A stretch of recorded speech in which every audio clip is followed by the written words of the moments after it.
Right, good morning, everyone. Good morning, participants, and also our panelists. Welcome to the University of Mindanao Immersion webinar for grade 12 students, especially for those who are planning for nursing and other allied courses.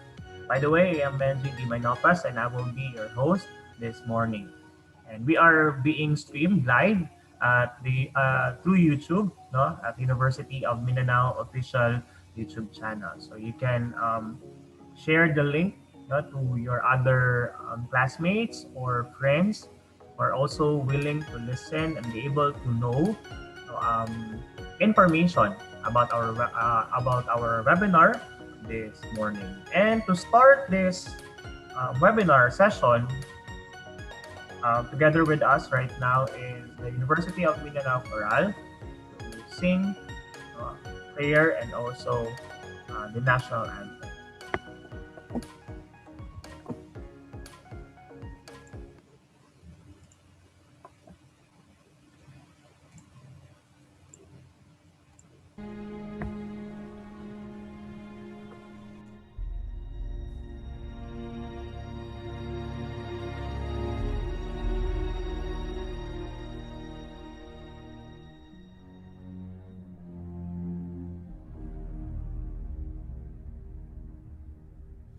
Many nights we've cried with no proof anyone could hear. In our hearts a harmful sound we barely understood. Now we are not afraid, although we know there's much to fear. We were moving mountains long before we knew we grew. There can be miracles when you believe. Though hope is brave, it's hard to give. Who knows what miracles you can achieve when you believe somehow you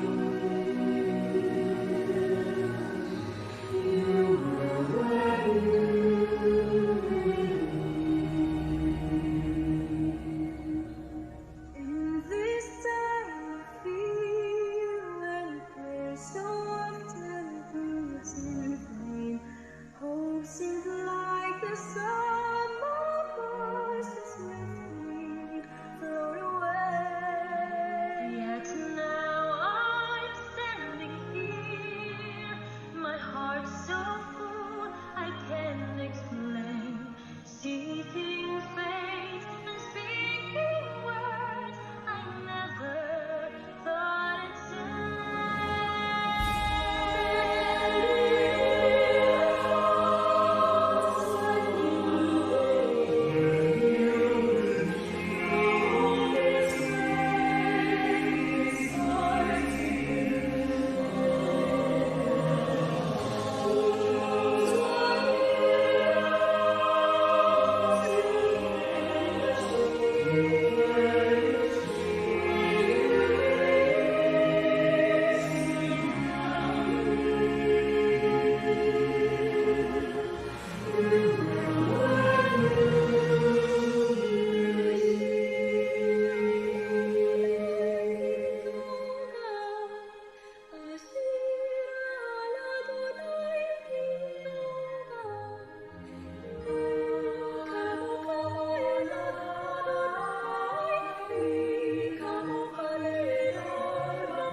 kang magiliw, pero sa silanganan, alam ng puso, sa dibdib mo'y buhay. Lupang hinirang, duyan ka ng magiting, sa manlulupig, di ka pasisingil. Sa dagat at bundok, sa simuya, sa langit ng bagha, may dilagang tula at awit sa paglayang minamahal. Ang kislap ng matawat mo'y tagumpay na nagdidingding, ang bituing at araw niyang kailan pa may di magdidilim. Lupa ng araw ng wala di pagsinta, buhay langit sa piling mo.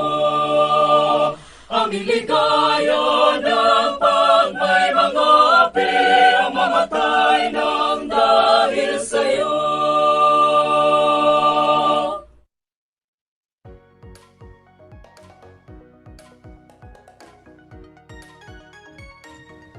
Alright, again, good morning everyone and welcome to our Immersion webinar for grade 12 students, specifically for nursing and allied courses program. So, the University of Mindanao conducted this webinar session for the Immersion program of senior high school.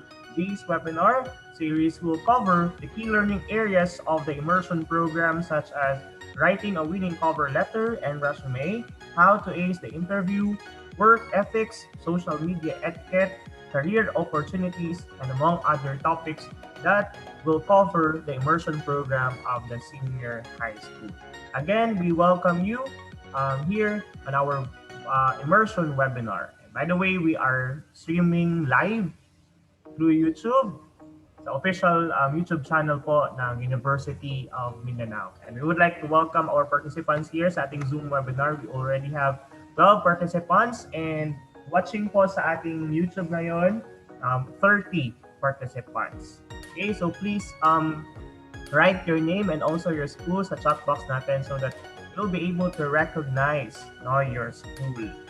Alright, so if you have questions as we go along with our presentations this morning, please use the Q&A button dito po sa Zoom webinar for your questions, and also sa ating mga participants na nasa YouTube, you can use the chat box doon sa YouTube.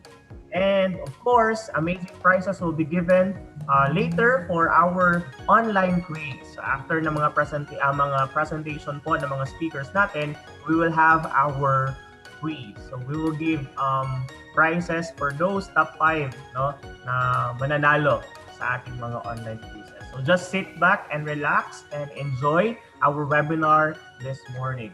And of course, we would like to recognize the schools who participated this morning sa ating webinar session. Alright, just to recognize, we have Davao City National High School here sa Davao City po, and we also have LPU Davao. Alright, so good morning. Welcome sa ating mga students from Davao City National High School and also from LPU. We also have the Bunturan National Comprehensive High School all the way from Davao de Oro. Mindanao State University Senior High School. Suki po natin si MSU. So all the way from General Santos City. So meron dito sa Zoom, and then marami masyado sila sa ating YouTube channel. And we also have from Digos College Senior High School, yan, sa Davao del Sur. We also have Federico Yap National High School. Suki din natin si Federico Yap, mga students natin. Lagi silang nag-join sa everyday session natin dito sa webinar. And also we have from Tarragona National High School all the way from Davao Oriental. We also have from Holy Cross of Malita. Good morning sa inyo mga students. So just share our link sa Zoom and also link natin sa YouTube so that your classmates, your friends can also join our immersion webinar. And I believe we are all set for our sessions this morning. Okay, so we have different topics.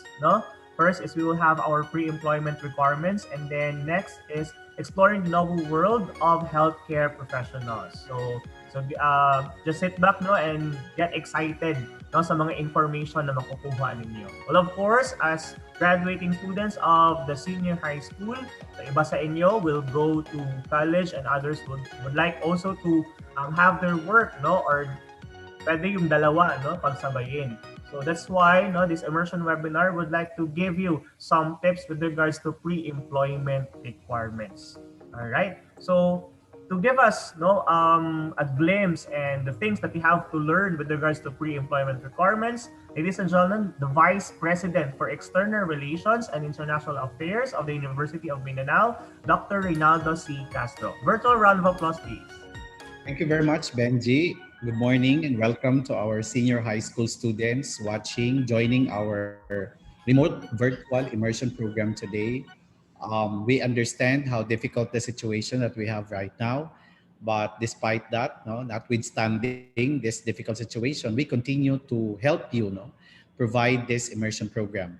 I understand that since you are participating in this session today, most of you are interested to pursue health-related courses, like for example, nursing, ano pa ba, no? Mga health-related programs. So my topic today is all about preparing yourself for a job application process. So I'm going to talk about three important things. One is how are you going to prepare a winning application letter and resume. And these two important documents are necessary at the first phase of your application process. You will not be advised to proceed to the interview if you have not written a substantial and impressive application letter and resume.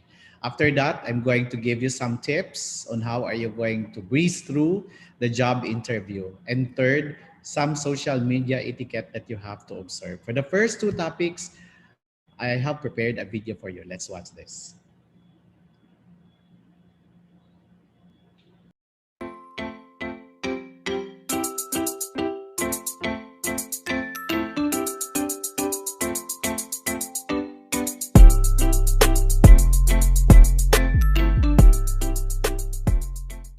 Hi to all our students in CAID 500 and welcome to our second video. Today we are going to talk about two important things in your CAID 500 and in your application process. Writing a cover letter, or popularly known as application letter and resume. First, why write a cover letter? I'd like to cite three reasons. First is that because you have earned a formal education, a formal baccalaureate degree, you need to show to your potential employer that you can write and that you can communicate well. That's why you have to write an application letter or a cover letter. Second is that you have to highlight your particular skills, your past work history, or other areas that are specific to the job that you are applying. You have to think of it as a quick sales pitch. And third reason is that you have to set yourself apart from the competition. Remember this, in one position, there's a dozen or two of you applying for that position. And therefore, the first level of assessment of your potential employer is your application letter. So, how are you going to write a winning cover letter? These are our tips. First, you have to write there the date. Don't forget the date. And when you are going to write your application letter, you are going to follow the American English style. So you start with the date, for example, September 10, 2020, not 10 September 2020. The next one is that you have to write the name of the addressee. Maybe the HR manager or the president of the organization. If you don't have any idea of the name of the HR manager or to whom you're going to address the letter, then you have to exert extra effort. You can visit the company, you can give them a call, and ask from them to whom you can address your application letter. If you're going to visit the company, then tell the HR office. Normally, you have to proceed to the HR office and ask the people there in the HR that you're interested to submit an application letter, and you're going to inquire from them to whom you're going to address the letter.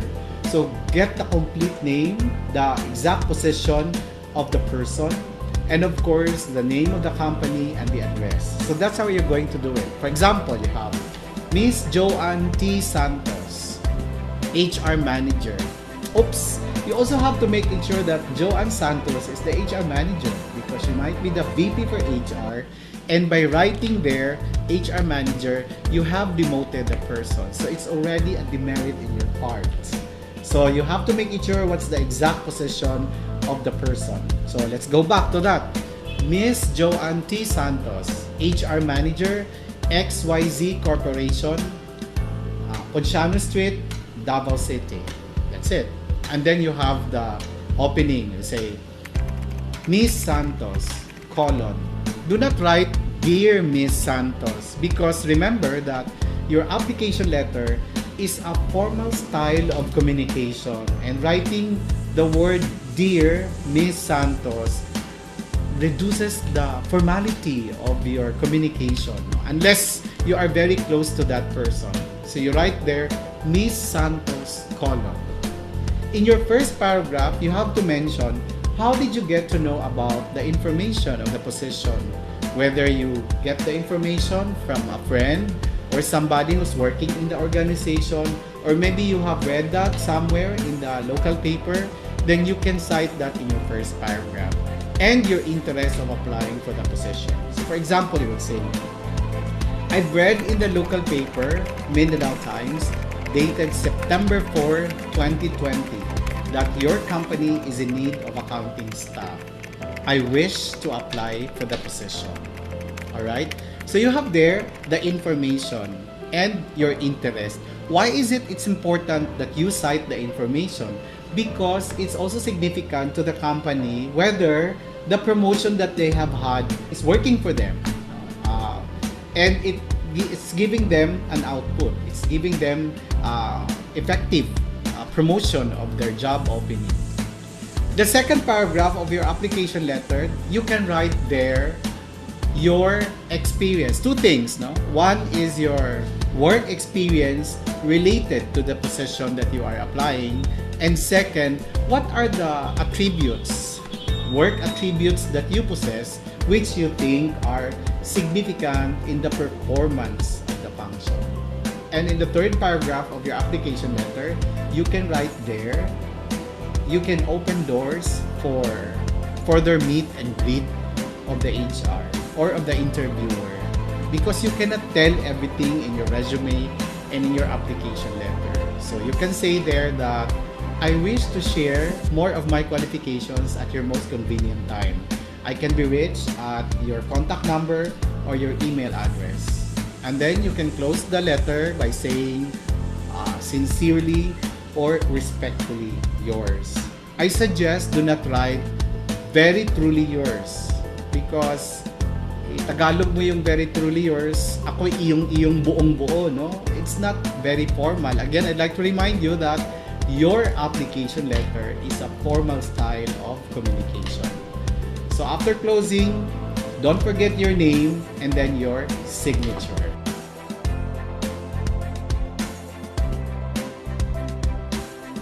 Voila! You have your winning cover letter. Next video, Bench.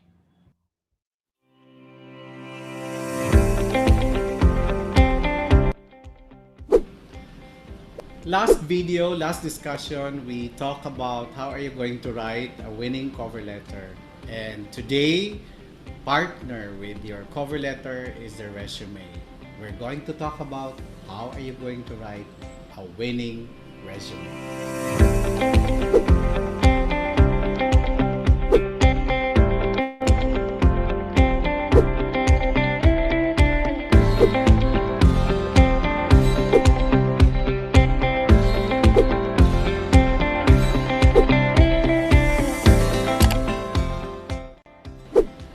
The resume is your personal brochure to market yourself. It should give your potential employer a quick view of what you can do for them.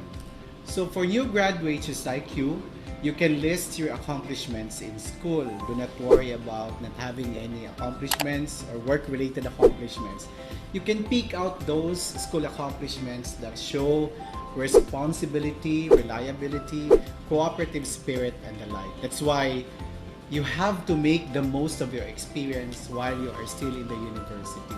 You can cite those experiences that you have with extra and co-curricular activities, your membership to various academic or non-academic student organizations. So what are the suggested format or tips in writing your resume? This is how are you going to do it. You start, of course, with the most important thing, followed by with the less important, and so on and so forth. So what you can start is you write your name, your full name, your address. You have to be specific in your address. You have to write there the street, the house number, the purok, and barangay. Why you have to be specific in your address? Because these potential companies of yours, they're going to make a background investigation, and one way of doing that is to visit your barangay or your residence. They're going to talk to your purok leader or to your barangay leaders, no? What are your participations, or are you really residents of that area? Then after you address, another important information that you have to provide there in your resume are your contact number and your email address. These two are important, especially in giving you feedback on the status of your application. And you know, your companies, potential companies, they don't believe that you don't have any email address or contact number, because we are in a generation of technology. So you really have to make sure that you have a functional email address and your contact number is really yours. The next one is you have to write a summary statement.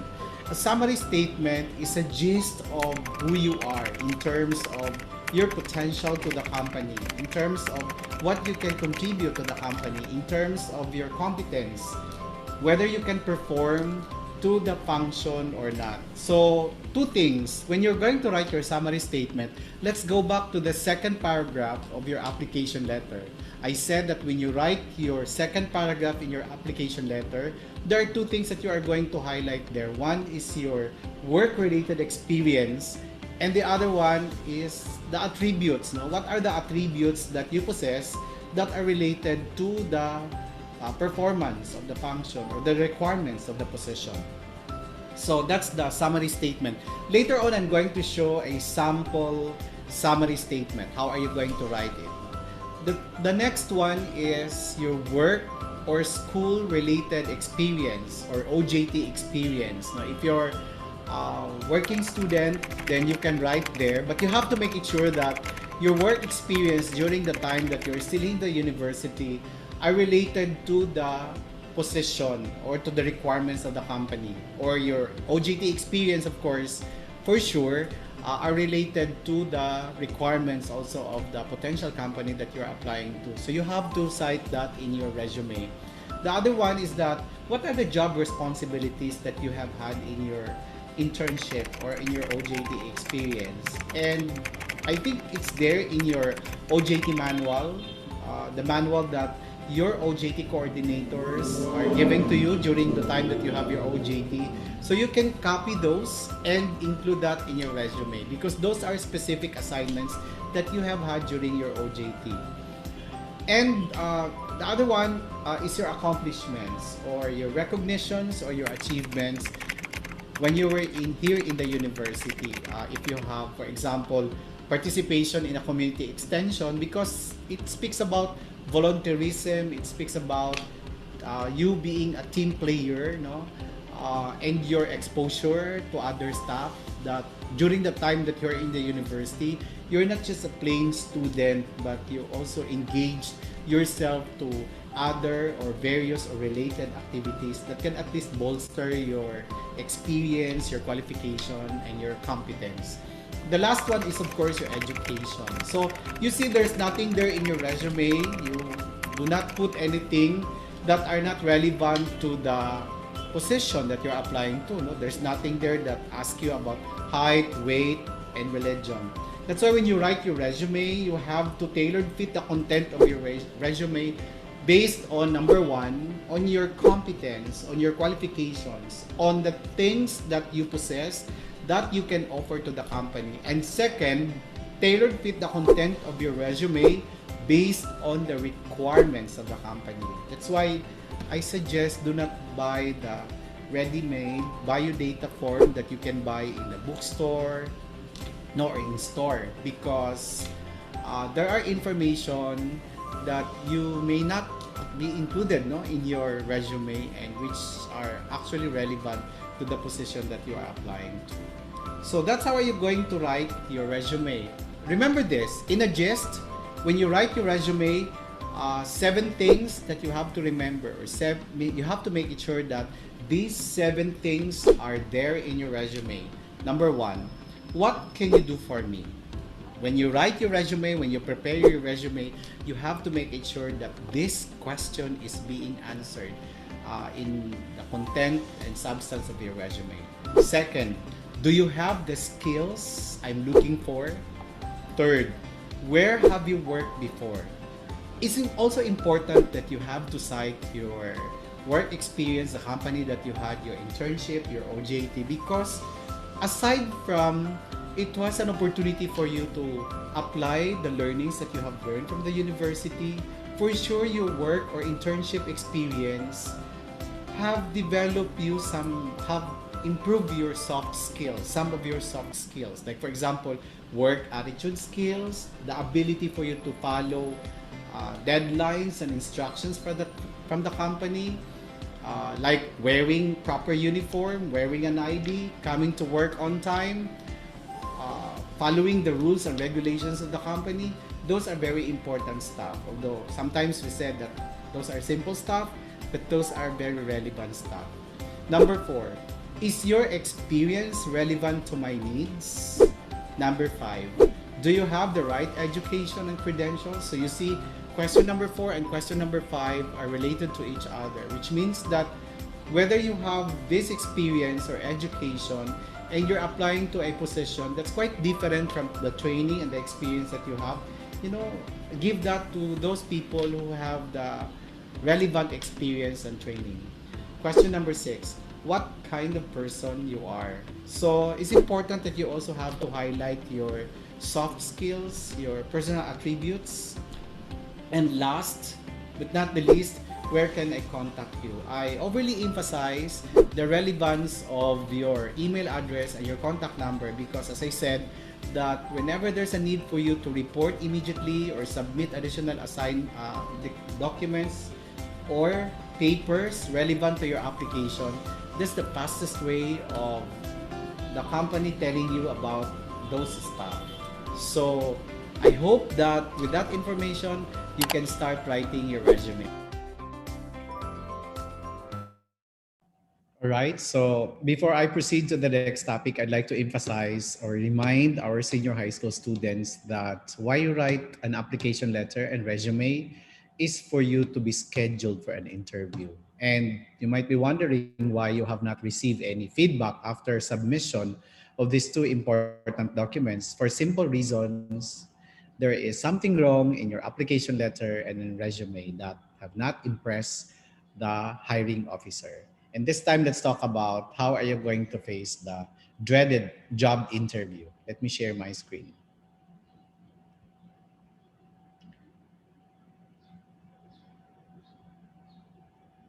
Okay, so let's talk about successful interviewing. How are you going to breeze through the job interview?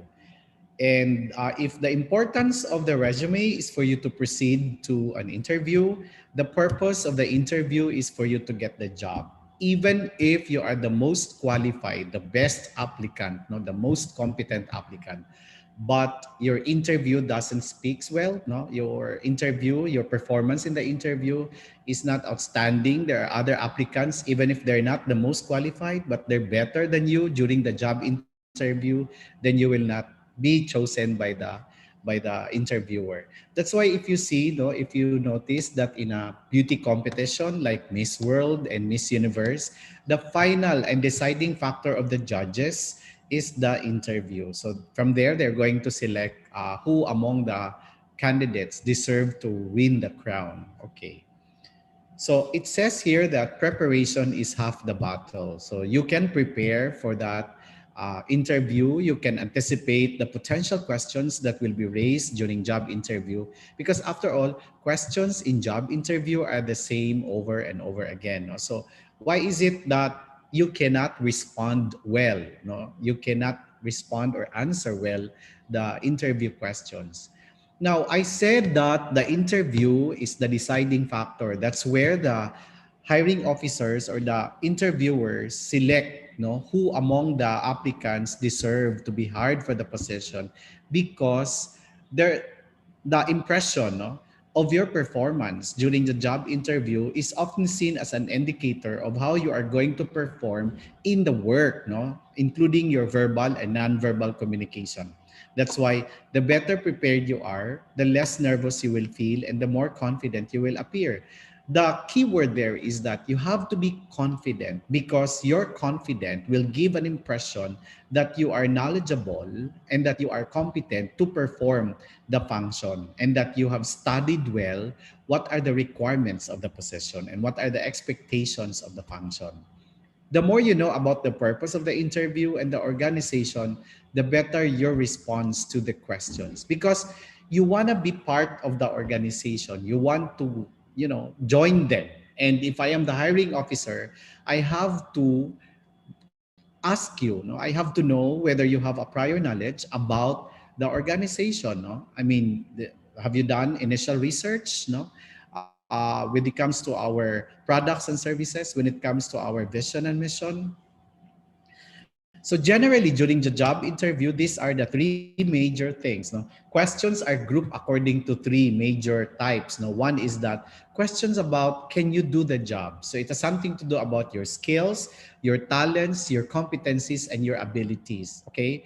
If there's a need for you to perform an equipment, so like if you're a nursing graduate or a pharmacy graduate, no, or a PT graduate, no, whatever health related programs you have finished in college, and then that you are expected to perform, something, an experiment or use an equipment, then the question there is that can you do that? No, do you have the knowledge on how are you going to do it? All right. So that's the basic, that's the foundational, that's one of the most important questions to be raised during the job interview. That's why when you proceed to college or even in your senior high school, it's very important the skills and competencies that you have to learn from your chosen program or chosen track or strand. No? Next question is that will you do the job? So you are knowledgeable, you have competent, you are competent and you have the skills. Therefore, the next question is about your interest, your motivation, and your right values to work. So if you have the competence, sometimes the question will be, in our company, in our organization, we ask our staff to work overtime, extend. Like for example, pag nurse ka, no, you work in the hospital. Sometimes you do shifting, no. You're going to work more than the number of hours required of you, no. So are you willing to do that? Or sometimes the company or the organization will ask you to move, no, travel or transfer to other place, no, stay there for quite some time, for a while. Are you willing to do that? No. So that's the next question, you doing the job. The third one is your fitness in the company and the culture. So it has something to do about your interpersonal skills, your adaptability, and your positive work attitude. Your ability to assimilate with our employees, no? Your ability to network with other people in the company once you will be hired, all right? Okay.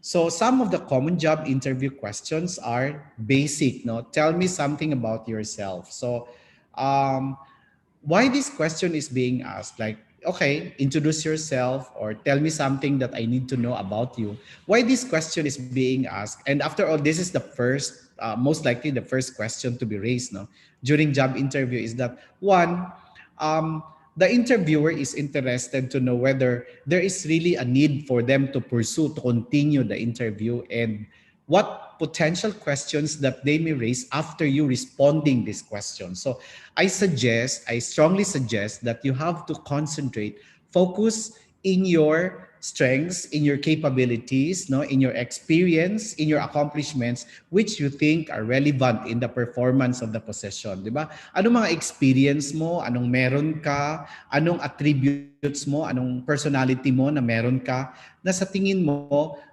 kailangan para sa performance ng trabaho. Alright? The next question is, what do you know about our company? I already mentioned this, no? The importance of you knowing about the company, because it's just like, guys, yung mga lalaki, di ba, manligaw kayo, tapos yung mga babae, bago nila sagutin yung mga nanligaw sa kanila, if they think that there are similarities and there are chemistry, no, there are attributes or characteristics of that person that they think that they like most, no, that they enjoy, if they would say yes to this person, then they find themselves having fun or enjoy the company of this person, then it's the same thing if you want to go in that company. And it's the same thing that if I'm the interviewer, if I'm going to hire you, there's going to be match, no, when it comes to your personality, your attributes, your interest, and your experiences to what we are looking for from this position. All right. So that's why it's very important that you have to read in advance, study in advance, not only the position, not only the requirements of the position, but even the company, their vision, their mission, their products and services, how long they've been in the industry, what's important to them, what are their values, no? What are their competencies, no? Things like that. What is your greatest weakness? Sasabihin mo, sir, you have been telling us that we have to bank on, highlight our strengths, but why is it that there is weakness? You know, number one is that this question is being asked because number one, let's accept the fact that no one is perfect. And that I'd like, if I am the interviewer and I'm asking this question, I'd like to know whether you are not an arrogant person. Because if you would say that you are perfect and there is nothing wrong with you, no, you have no weakness, everything about you are your strong points. I mean, you know, that's an arrogant sounding response, di ba? Let's accept the fact na meron talaga tayong weakness. So what you're going to do is that I suggest you identify a weakness, maybe one or two, and then find out and then share. No, it's not enough that you say your weakness or your weaknesses, but you also have to share to the interviewer how you were able to overcome that weakness. What positive attributes that you have developed brought about by your weakness. For example, ako ang weakness ko is I'm an impatient person. No? Like for example, I hate to be stuck in a traffic. If I travel from my house going to the office, and if I'm stuck in a traffic, you know, it can ruin my entire day and it can even destroy my mood. No? So the tendency is that I'll not be productive for that day. All right. And because I know and I'm aware of that, that's why what I'm usually do is that I have to wake up early and travel to the office early so that I avoid traffic. And that makes my day very productive and my mood okay. All right. So you see, you identify your weakness and find something, you know, how you overcome that weakness and how you develop a positive attributes or positive characteristic brought about by that weakness. That's the most important thing, no, in responding to that question. Do you have any question? Ito senior high school students, if you're in a job interview, do not leave the interview session without you asking any question, because job interview is a form of conversation, and that we should not allow that the interviewer is the only one asking questions or throwing questions at you. You also have to ask questions. For example, anong potential questions na pwede ninyo i-raise? Like for example, pwede niyo tanungin, gaano ba katagal ang honeymoon period, no, for newly hired employee, no?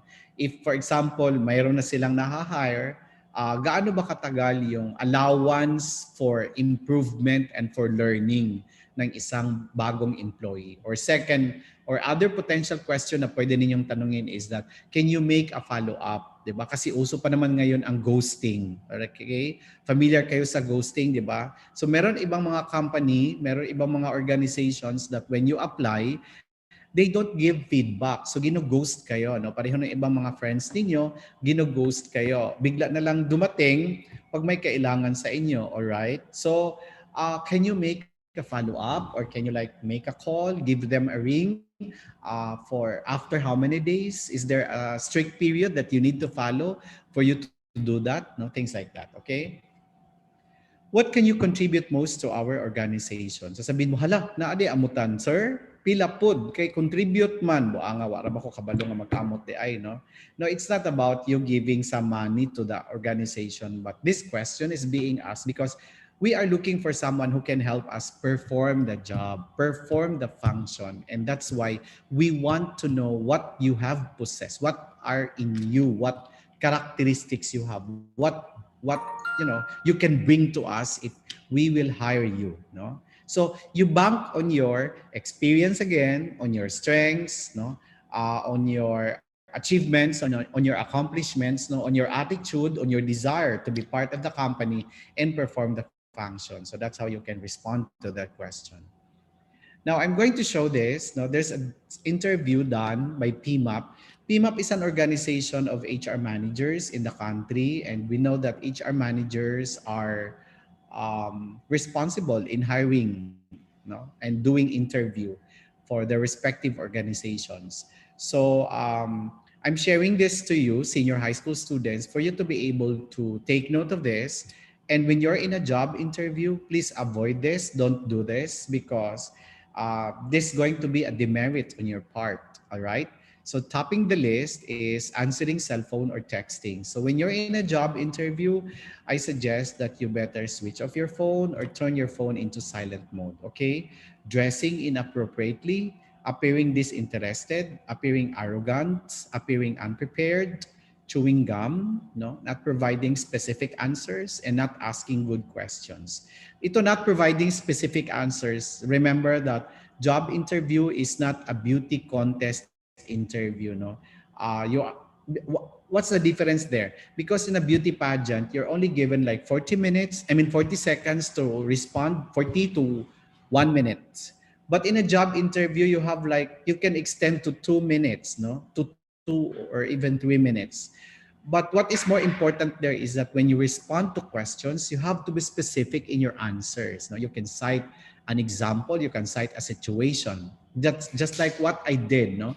When I said that my weakness is like this, and I'd like to cite an example on how I experienced this weakness and how I turned this weakness into something positive. So that's what do I mean by that. You have to provide specific answers or samples or situations. Now, here we go with social media etiquette. I said that if you are a very strong candidate and there is a potential that you will be chosen by the company, no, you will be selected by the company. What they usually do is that they do a background investigation, no. So they have to check whether anong klaseng tao ito, anong klaseng aplikante ito, and one way of doing that is they will check your social media account. So some things that you need to observe. One is that do not write negative posts. Why is that so? Because 'di ba? Ayaw natin ng mga negative na mga tao, no? Yung mga iba-iba ang iniisip, palagi na lang naga-complain, galit ka sa PLDT or sa Globe dahil mahina ang connection, things like that. And you are posting all this stuff in your social media account, 'di ba?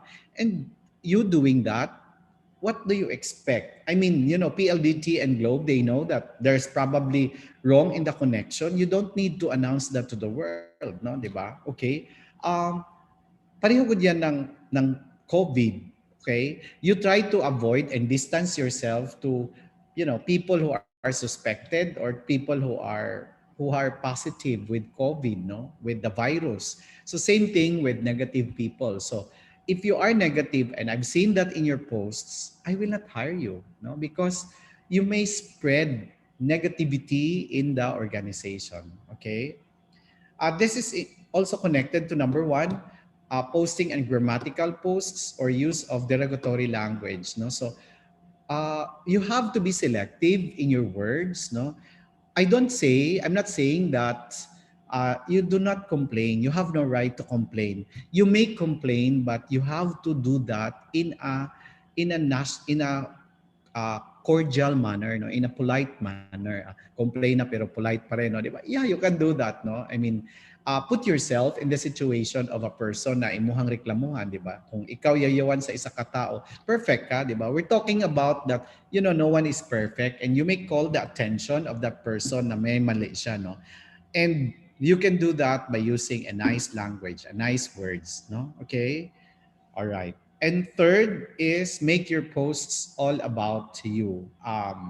Remember that it's a social media, and we expect that, because if you're going to post everything about you, your OOTD, your food, I mean your escapades, your TikTok videos, everything all about you, it will give an impression that you are the kind of person that you want the spotlight, all the spotlight to be in you.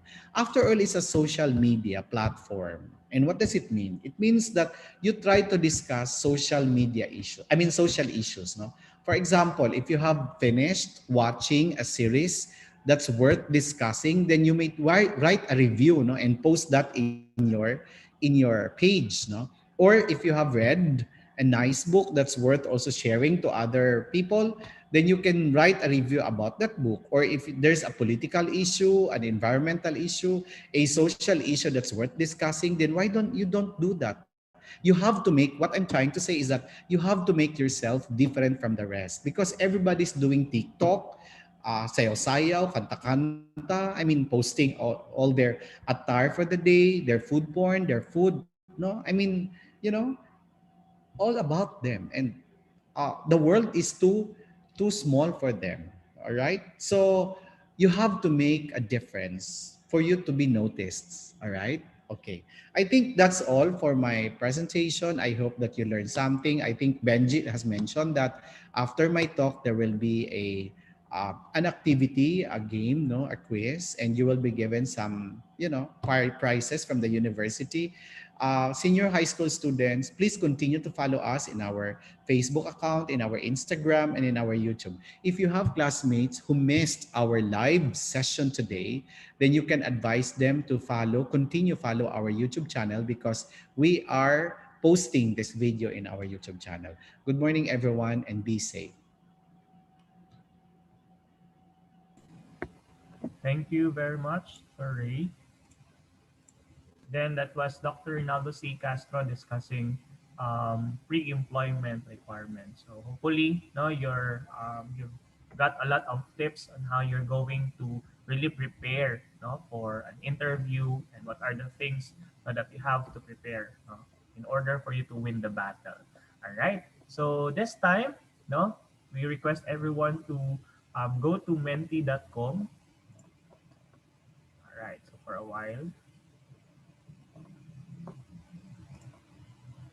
we go to menti.com because we're going to have our quiz. This is an online quiz. All right. All right.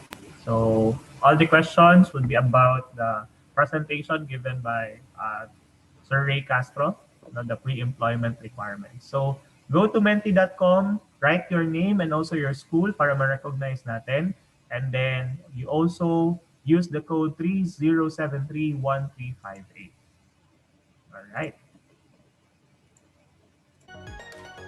Okay, so while we're waiting for our players, for no participants watching on our YouTube, and meron tayo dito like 12 participants.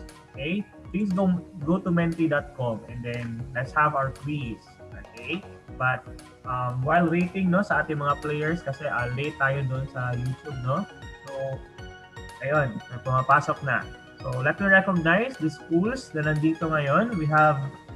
Um,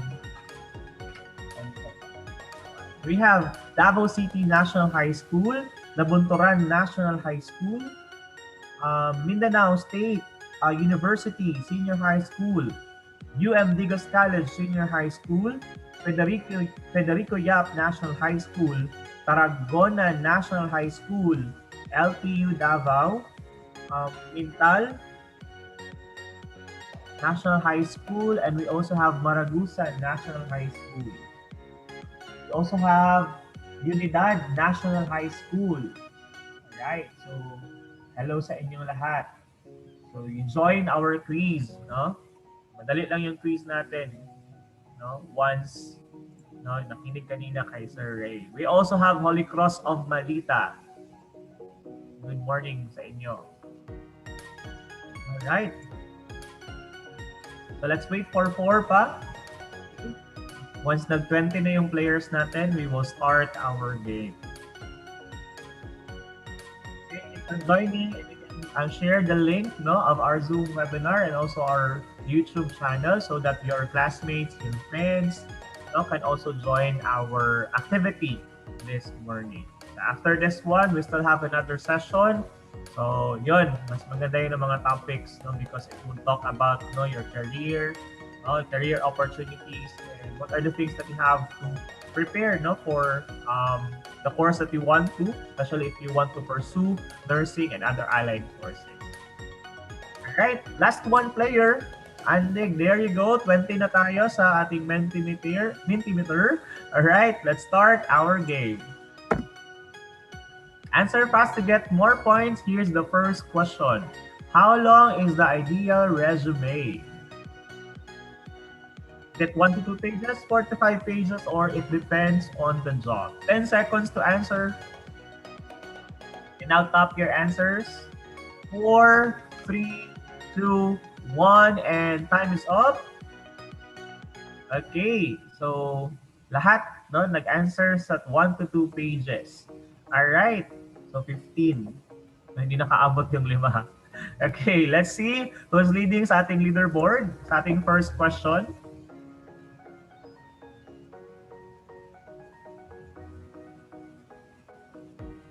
Okay, so I can see different schools, no? Alright, so we have Rosel, no? Yung fastest natin from MSU.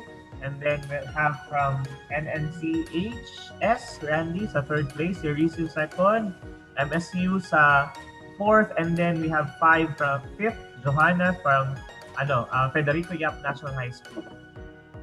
So Nabunturan National High School yung si Randy. Alright, let's proceed to the second question. Okay, question 2 of 5. Answer fast to get more points. Second question is, the objective of the resume is for the applicant to get hired. Get your vote. Is it true or false? Okay. 10 seconds to answer. 5, 4, 3, 2, 1, and time is up. Let's see kung saan yung dominant answer. What's the answer? It's false. Okay, because the objective of the resume is for the applicant to get an interview. Ayan, so interview muna. Alright? Okay, let's see kung merong changes sa ating leaderboard. Sino kaya yung top 5 natin? Kasi sila yung bibigyan natin ng prizes no, at the end of our webinar series. Okay, still si Rosel yung first and fastest din siya. Randy on the 2nd place. Daniel, 3rd. 4th na ngayon si Jam Ramirez from LTU Davao. And then si Joanna is on the 5th place. Okay, let's go. Let's go to the third question for this first online quiz. 3 of 5. Answer fast to get more points. Here we go. The best applicant gets the job. Look at your phone and then tap your answer. Is it true or false? So meron siyang connection to the sa second question.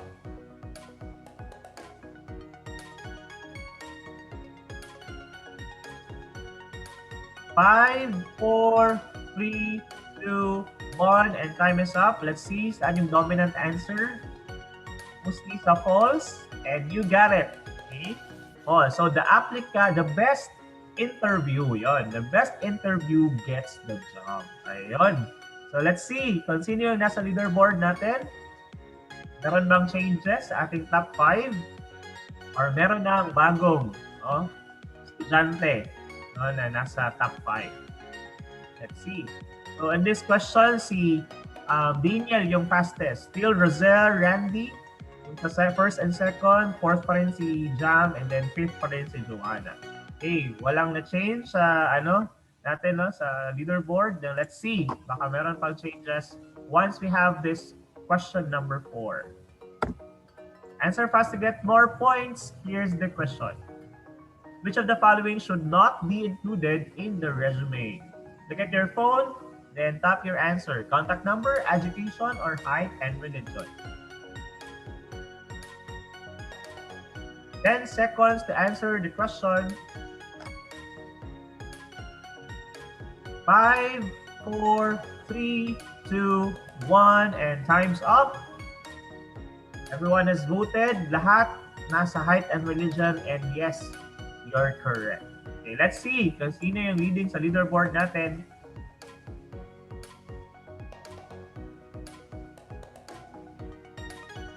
Right. See kung sino yung fastest. It's Daniel. So top 2 na ngayon si Daniel. No, fastest to answer. No, question. And now let's have the last question. Question 5 of 5. Answer fast to get more points. Will you do the job is a general question on the applicant's blank. Skills, motivation, or adaptability? Alright. Tap your answers now. 5, 4, 3, 2, 1. Everyone is voted. Mostly motivation. Yes, you get the correct answer. It's motivation. Skill is, can you do the job? Adaptability is, will you fit the job? No? Or will you fit the environment? So motivation is, will you do the job? All right. Let's see who are our winners. So kindly screenshot lang ha kung kayo yung winner, and then you send it to glbanoy@umindanao.edu.ph. Alright, let's see. Okay. So Rosel is our winner.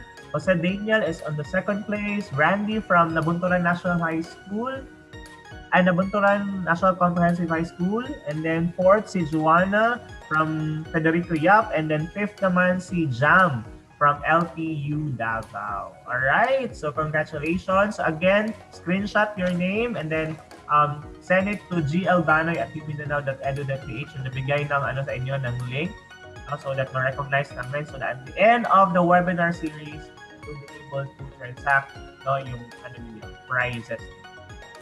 Alright? Thank you very much. Alright, so that's the end of the first session, pre-employment requirements. Okay, so again, let us recognize other schools nandito na ngayon. We have from Kidapawan Doctors College Incorporated. Welcome po sa ating webinar ngayon. Again, we would like to say thank you to the teachers, program heads, and coordinators, career advocates ng mga senior high school from the different school for allowing your students to join with our webinar this morning. Again, Davao City National High School, Labunturan National Comprehensive High School, Mindanao State University Senior High School, UM Digos College Senior High School, Federico Yap National High School, Tarragona National High School, LPU Davao, Kidapawan Doctors College. We have Unidad National High School, and we also have Holy Cross of Mental. So thank you very much. Just sit back and relax because we still have a lot of things to do sa ating webinar session this morning. So this time, let's go on with our next session. So this time, let us learn all the key concepts and processes of nursing and allied courses as being applied in the real-life situation. And to give us more information with regards to how to explore the novel world of healthcare professionals, we salute to our frontliners. And to give us more updates on that and other knowledge that we need to in order for us to understand the healthcare professionals, we have our speakers. For this morning, we have Prof. Roel Nicholson M. Solano, the BS MedTech Program Head of the College of Health and Sciences Education. And we also have Prof. Sherwin P. Soliano, a BS Nutrition and Dietetics Program Head of the College of Health and Sciences Education of the University of Mindanao. Sir, take it away. Thank you so much, Sir Benj, for that very generous introduction. May I know if I am audible first before proceeding with our discussion. Yes, sir. We can hear Okay. you clearly. Thank you so much, Sir Benj. Um, Good morning, everyone. Good morning, senior high school students. I hope that we are all doing fine right now, even if we still in the process of coping up with the pandemic nowadays. We should always inculcate in our minds to really grasp the spirit of positivity in order for us also to concentrate and focus on how to develop and improve ourselves, even in the challenges brought by the pandemic. Let me present first our presentation.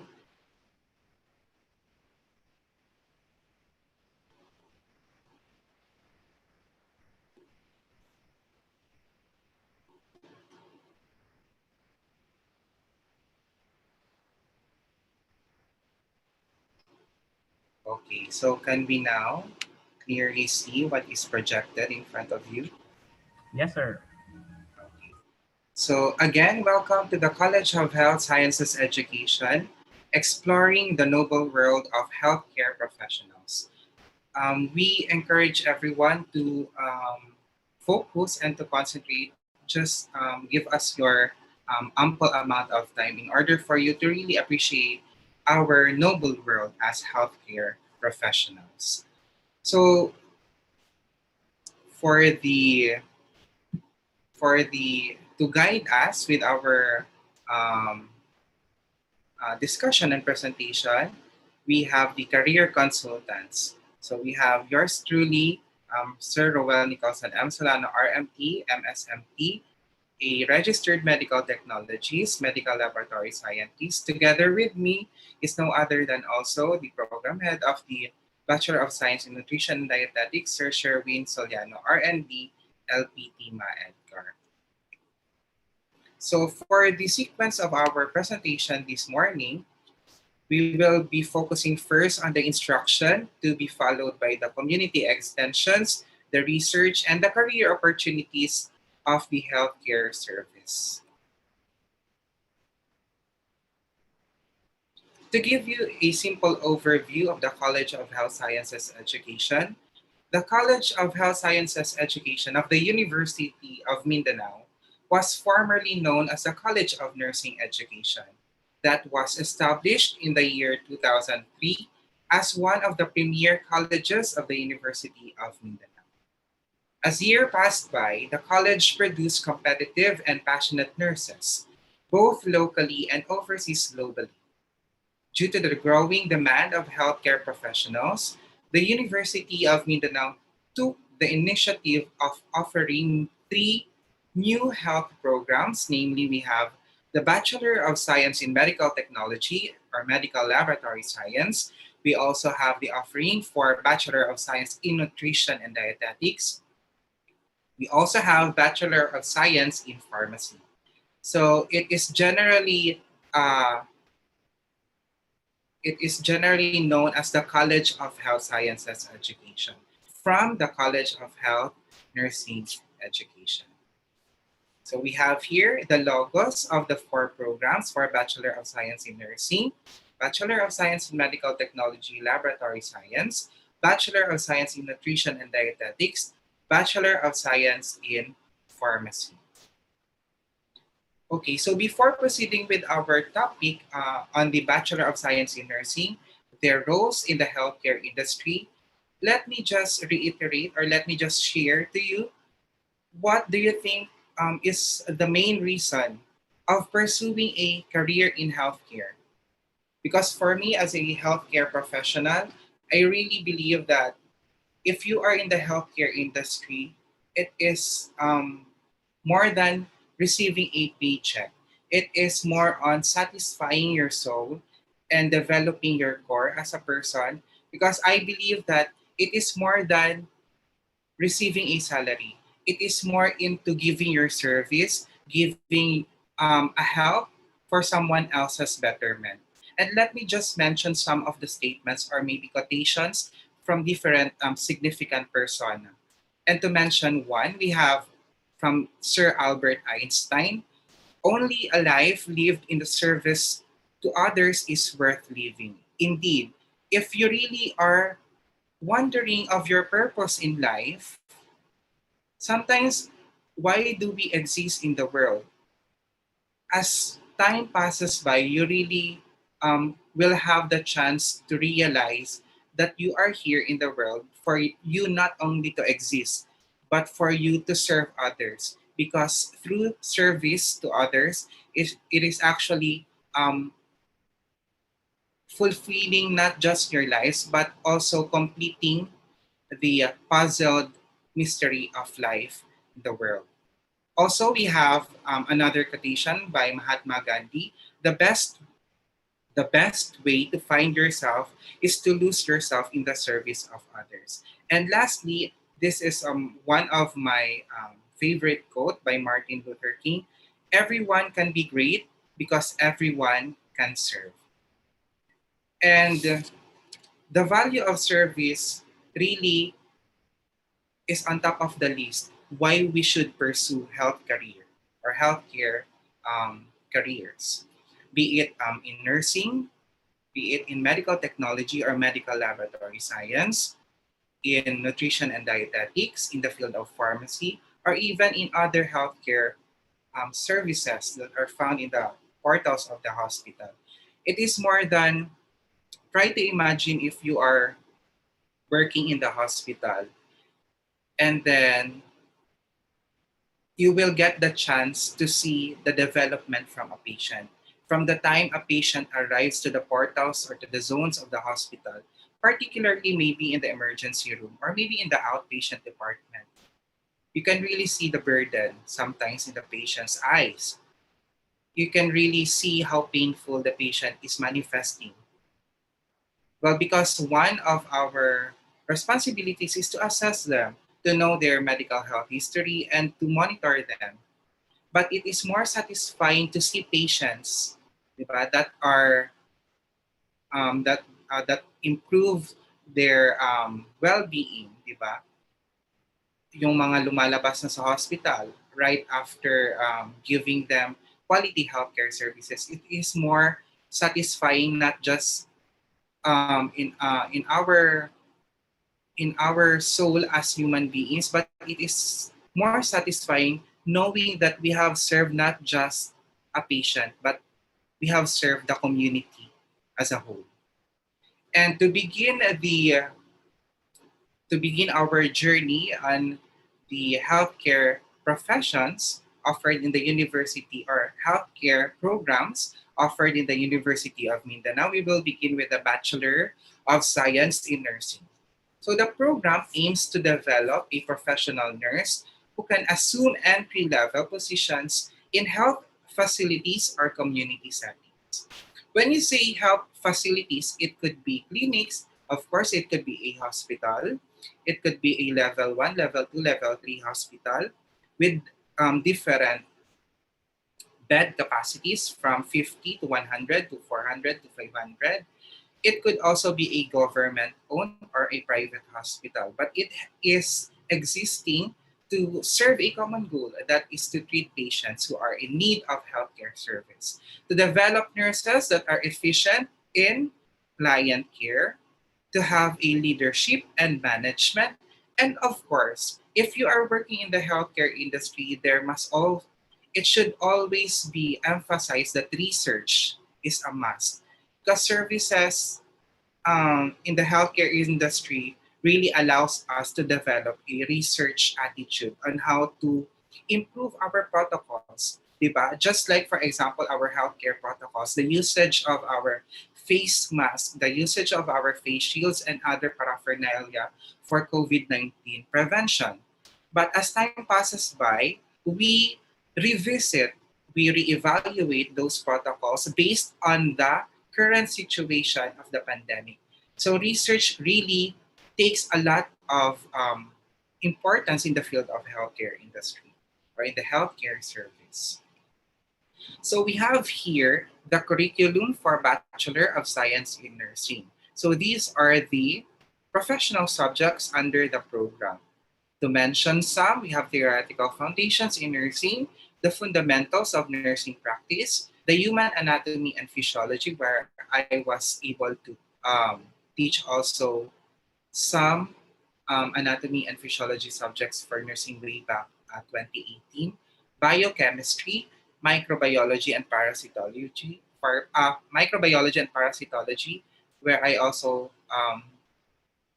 teach these subjects or courses. Nutrition and diet therapy, Sir Sherwin is also a lecturer for this. Health assessment, health education, healthcare ethics. This is very important.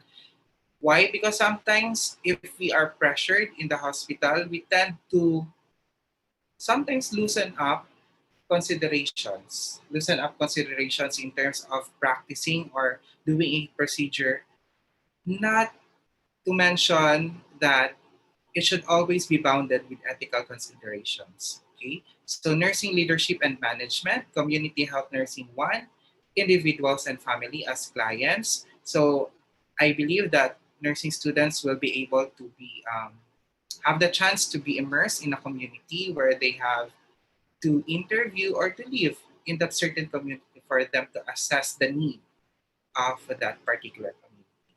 Community health nursing two population groups and community as clients, maternal and child health nursing, maternal and child health nursing two, where care of mother and child at risk with problems are the topic of concern, gerontology nursing, care for older persons, medical surgical nursing, medical surgical nursing 2, medical surgical nursing 3, psychiatric nursing, disaster nursing, decent work employment and transcultural nursing, nursing informatics, nursing research 1 and 2. Okay, to give you a summary of the nursing program or the nursing as a profession, nurses are the ones who really are into patient care. They are directed towards patient care. They are the ones who are there right from the moment a patient arrives in the hospital until such time the patients will be discharged from the hospital. So from the moment the patient arrives, meaning taking of medical history, taking of doctor's order, having their own nursing diagnosis, and also ordering laboratory tests for further management of the patient from the time patients will be discharged from the hospital. These are the things nurses do. And we are proud to say that Filipino nurses are really the top nurses here and top nurses globally. I can say that, well, you can research on that. You can have it in some social media sites that nurses, Filipino nurses are in demand abroad. As a matter of fact, my brother is working in the United Kingdom right now as a full-fledged nurse. And he really receives a lot of feedback that Filipino nurses are one of the best nurses, if not the best nurses globally. Because we really have that value of, well, aside from being hospitable, we are really known to be hospitable. We really value family. We have close family ties. We have this strong foundation of family in our core as a person, and we tend to integrate that. We tend to embody that through our service in the healthcare industry. So those are the important things why we need to pursue healthcare profession, why we might choose nursing as a profession and passion. And let me proceed with the Bachelor of Science in Medical Technology, Medical Laboratory Science, the profession that is close to my heart because I am a full-fledged, a registered medical technologist. I was also um, working in the hospital for 2 years. I was able to rotate in different sections in the laboratory as a rotating medical technologist. I was also um, I also experienced being in the administrative positions in the laboratory, namely by being the immunoserology and blood bank head in Sargent County Hospital, to mention my previous employer, where I gained a lot of technical experiences as a medical technologist. And it really gained not just my technical aspect as a professional, but it molded me to become efficient not just by being a medical technologist, but a passionate um, healthcare professional, diba, in our society. So I was able to rotate different sections in the hematology section, clinical chemistry section, clinical microscopy section where we get to analyze urine and body fluids, bacteriology section, immunology and serology section. Sometimes if the hospital or the laboratory is very sophisticated, we have virology section. It is where COVID-19 tests are being done, or maybe in a molecular biology testing section or in a molecular biology um, testing site. And we also have different areas for analysis or analysis of urine and body fluids, analysis of blood, and different fluids right from a patient. So we will be able to know the health status of a patient not by assessing the patient itself, by being near the patient, but we can have a grasp of their health status by simply having a sample from them. It could be blood, it could be fluid, it could be semen, it could be vaginal secretions, it could be peritoneal, pericardial, pleural fluid, saliva, tears, and etc. Name it. Every body fluids in your body, we can analyze them in the laboratory and we'll give them to the physician for the diagnosis and the treatment of the patient. So the program aims to provide globally competitive medical technologies, medical laboratory scientists that are knowledgeable, okay, that are skillful, and of course, to mold a holistic professional, we also aim to produce compassionate future medical technologies. Okay, for the curriculum, Bachelor of Science in Medical Technology curriculum, so we have here Principles of Medical Laboratory Science Practice 1, where we will be discussing the introduction of medical technology, laboratory safety, and waste management. If you happen to see some videos or video clips in the social media or even in IG or in any platform, diba, frontliners tend to promote their work as frontliners or the usage of different COVID-19 paraphernalia by dancing in TikTok or whatever it is or whatever ways it is for them to promote. If you can notice, di ba, naka personal protective equipment sila, naka suit, naka laboratory gown, naka goggles, naka gloves, naka mask. These are the things we teach in Principles of Medical Laboratory Science Practice 1, the introduction and laboratory safety and waste management, the proper usage, the proper donning, ang pagsuot, and the proper doffing of the personal protective equipment. It doesn't mean pagsuot nimo and then pag remove nimo, that ends your responsibility. No. As much as possible, your responsibility is to protect yourself and not to bring the contaminants from your working area to the society by bringing it outside because you have performed erroneous protocols or laboratory safety protocols. Also, taking note how to properly segregate or how to properly dispose infectious waste in the laboratory. And also, we have as a course in this curriculum the Principles of Medical Laboratory Science 2 or Practice 2, the phlebotomy assistance.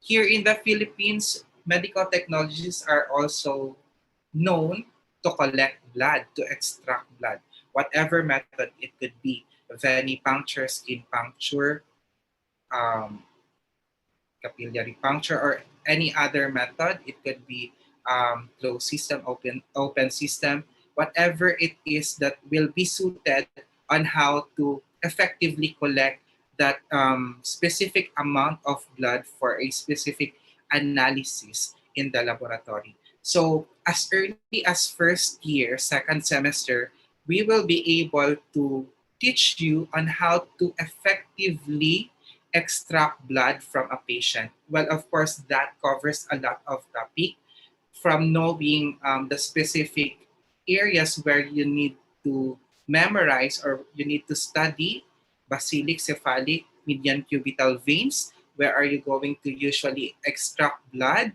And other, we are also be teaching how are you going to extract blood from patients, from different patients.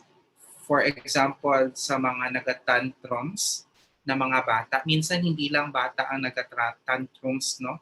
Even adults nagatantrums na din. Baka this might be brought by the pandemic or what.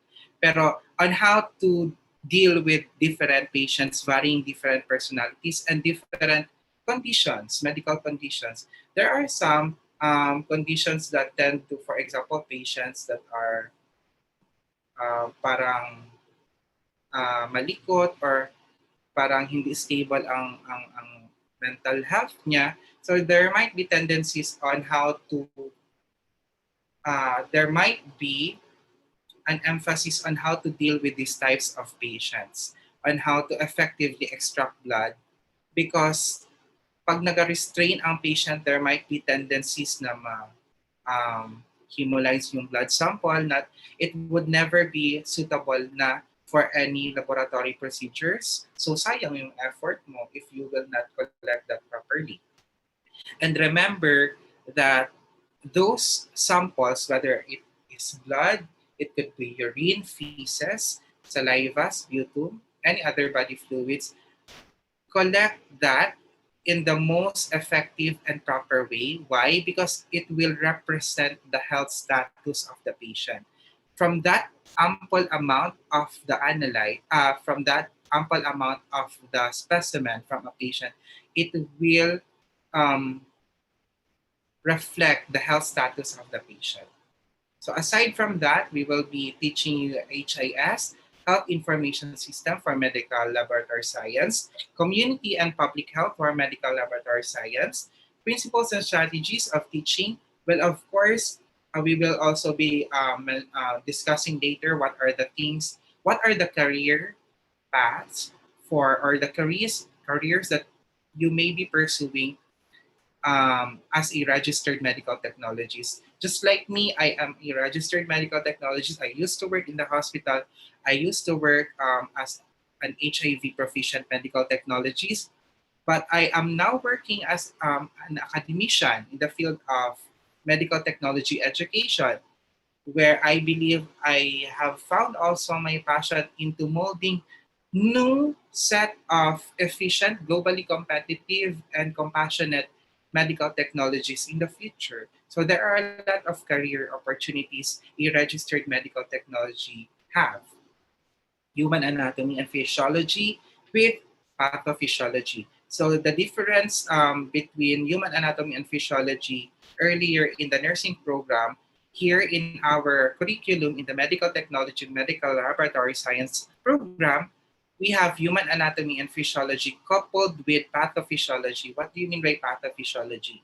Human anatomy, if you know the structure, you know the functions, you must know what will be the outcome, whether there is abnormalities in the structure or abnormalities in the function. So how are you going to manage? Why are these things existing? Okay. Biochemistry for MLS, cytogenetics, biostatistics, and epidemiology. So in biostatistics and epidemiology, we'll be able to know how are we going to consider that an infection, for instance, the COVID infection started um, by having an outbreak, epidemic, and it was then considered as pandemic. So in biostatistics and epidemiology, we will be dealing on the distribution of the infection, the distribution and the status in the community. So there are a lot of things you will be appreciating in this type of course. Human histology, the study of tissues, clinical chemistry 1 and 2, To give you some concrete examples of its significance, clinical chemistry, yung mga tito, tita nyo, mama nyo, papa nyo, lola nyo, lolo nyo, na nagapa complete blood care. For example, fasting blood sugar, HbA1c, creatinine, and etc., lipid profile. Those are the things that are analyzed in clinical chemistry 1 and 2. So those are the things you will be dealing if you enroll to medical technology. Microbiology, clinical bacteriology, microbiology 2, mycology, and virology. So what are the difference of these? Microbiology 1, clinical bacteriology. Well, of course, it will be focusing on the bacteriology, knowing that microorganisms are of different types. It could be bacteria, it could be parasite, it could be virus, well, a typical obligate intracellular organism. It could be fungi. And these microorganisms, sometimes collectively, they are termed as pathogens because they will be able to infect or they might be harmful among humans. So clinical parasitology, hematology 1, hematology 2, immunology and serology. Immunohematology or blood banking, malalaman mo dito with this course or with this particular subject kung bakit hindi anak ni, wala na akong alam na teleserye pala ngayon. So bakit ka mapapatanong kung anak ka ba talaga ng papa at mama mo, kung ang mama mo A, ang papa mo B, tapos ikaw AB? Well, of course, anak ka pa din nila. And we will be discussing this is just a basic principle in the ABO blood grouping system. So, yes, anak ka pa din nila kapag AB ka, kung ang mama mo A, kung ang papa mo B. So there are a lot of principles that we will be dealing on how to effectively know why, diba, these blood types exist. And to tell you, trivia, hindi lang ABO ang blood type. There are a lot of blood type, more than 50. Diba, napapatanong kayo, anong ibig sabihin ng, anong blood type mo? Blood type A plus, blood type AB plus, but blood type A negative. Bakit may plus, but may negative? RH po yun siya, ang other blood grouping. Yung RH, yung ABO, those the primary ABO, the blood grouping, the ABO system and the RH system. So we will be dealing a lot of this under this course.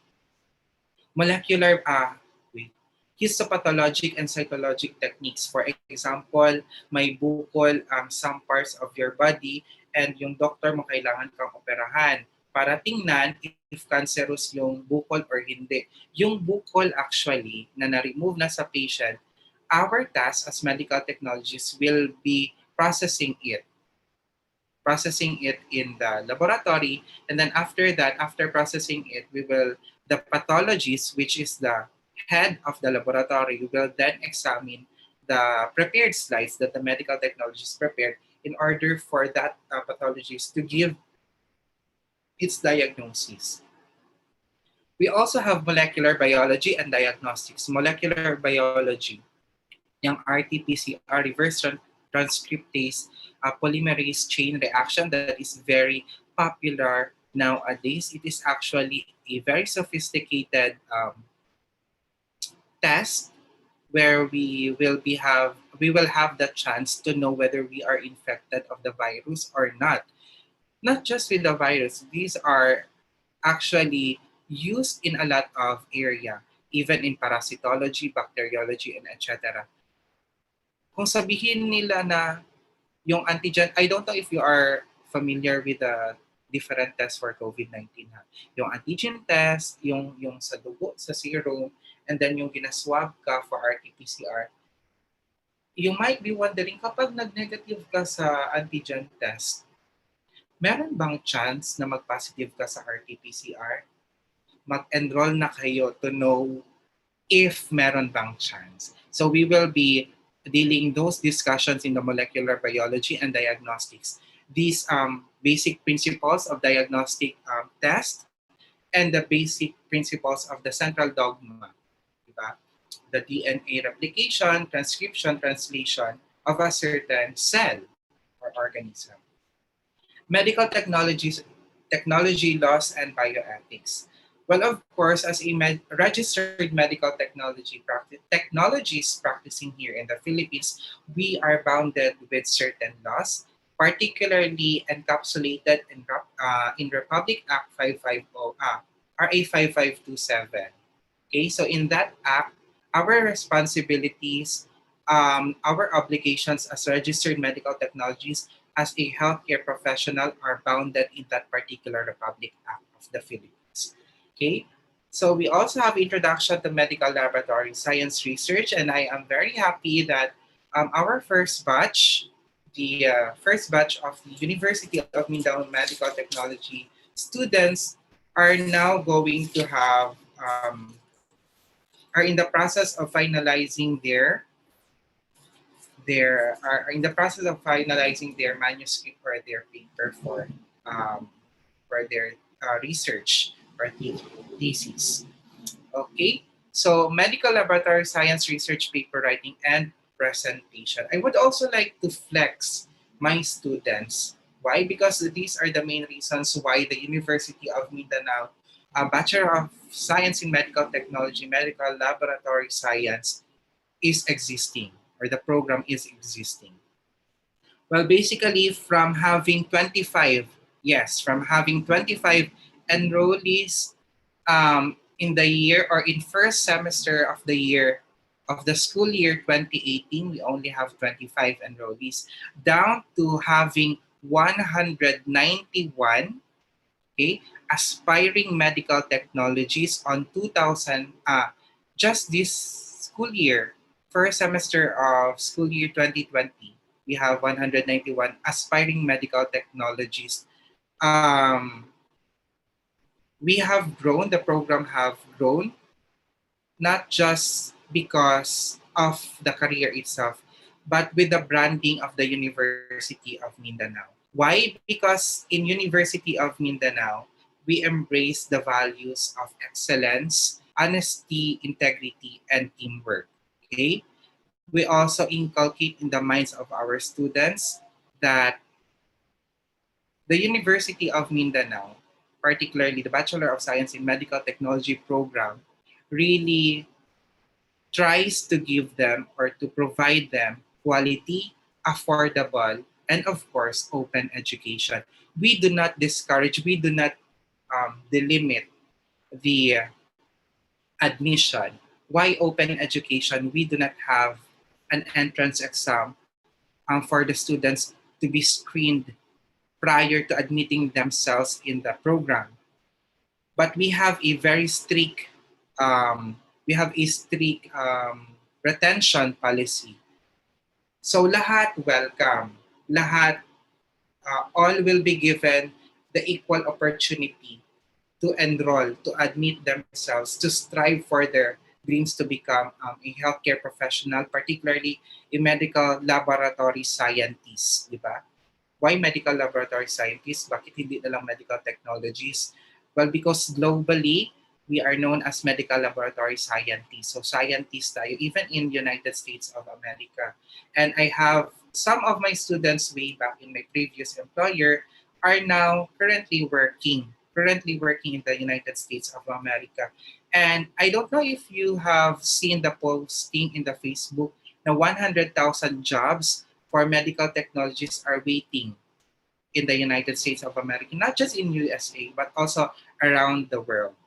So if you have the branding of University of Mindanao where we emphasize the open education, no entrance exam, but this does not guarantee pag nag-enroll ka, papasa, and then graduate ka. Why? Because in the University of Mindanao, we do not produce a low-key future medical technologies. As much as possible, we will hone them holistically, knowledge-wise, skills, and of course, their character. So you need to prove yourself. Though you have given all the opportunities to admit yourself, but you need to prove yourselves.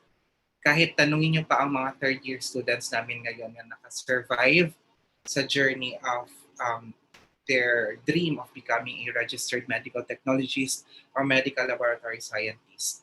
It is really a battle you need to focus on. So I guess that ends my part as your career consultant. And now we will be proceeding with the equally significant profession, the Bachelor of Science in Nutrition and Dietetics, by no other than the program head himself of the Nutrition and Dietetics, Sir Sherwin Soliano, RND, LPT. Isang mapagpala at malusog na umaga sa ating lahat, sa ating mga viewers or attendees, sa ating Zoom platform, at of course to our viewers sa ating YouTube channel. Once again, a pleasant morning to each and everyone.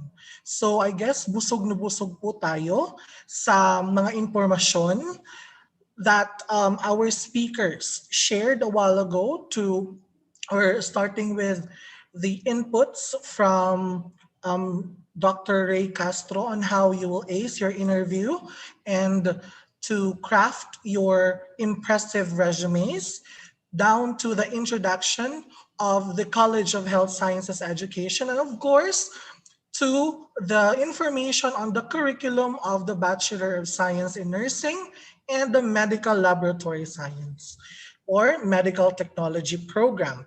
Now, my task will be to discuss the curriculum of my own or the programs. First, or the Bachelor of Science in Nutrition and Dietetics and the Bachelor of Science in Pharmacy. So, of course, we will start with a program that is very close to my heart. Of course, my home, the Department of Nutrition and Dietetics. So, um, in our department, in the Nutrition and Dietetics, we actually deal with health, or we promote wellness through the study of the art and science of food and nutrition. We all know, everyone, that based on the Maslow's hierarchy of needs, at the base of his model will be the physiological needs. And one of those needs will be food. Okay? Without food, water, and the rest of those physiological needs, human being cannot survive. And sometimes these are the cause of some problems that we encounter that hinders our health status.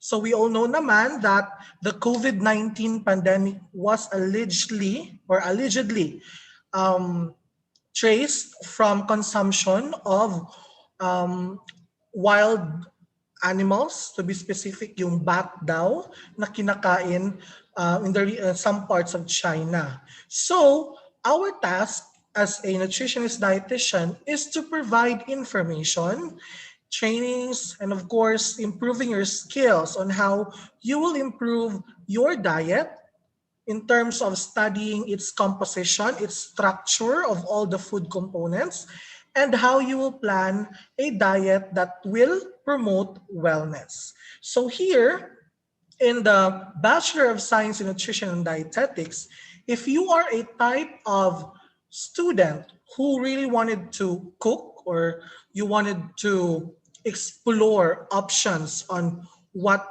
to eat, how to eat, and what are the different presentations that will make the food more appetizing, or how to modify a certain menu that will address the physiological status of a person, this program is very perfect for you. So these are the list of subjects that we will be discussing along the way, or you will be taking if you wanted to take the Bachelor of Science in Nutrition and Dietetics.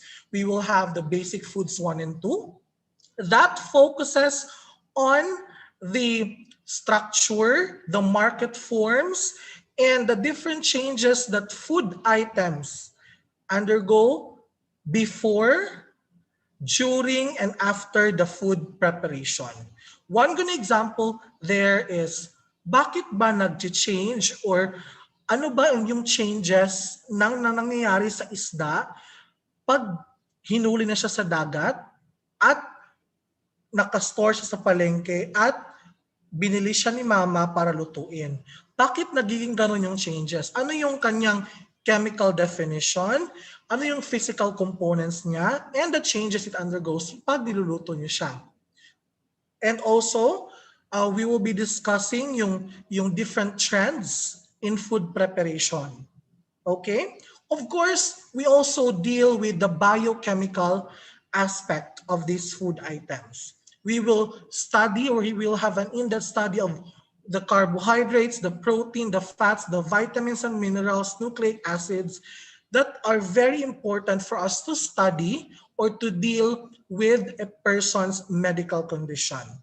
And we also discuss, or we are also having subjects like human anatomy and physiology, because of course, as future healthcare professionals, understand what is the components of our body, no?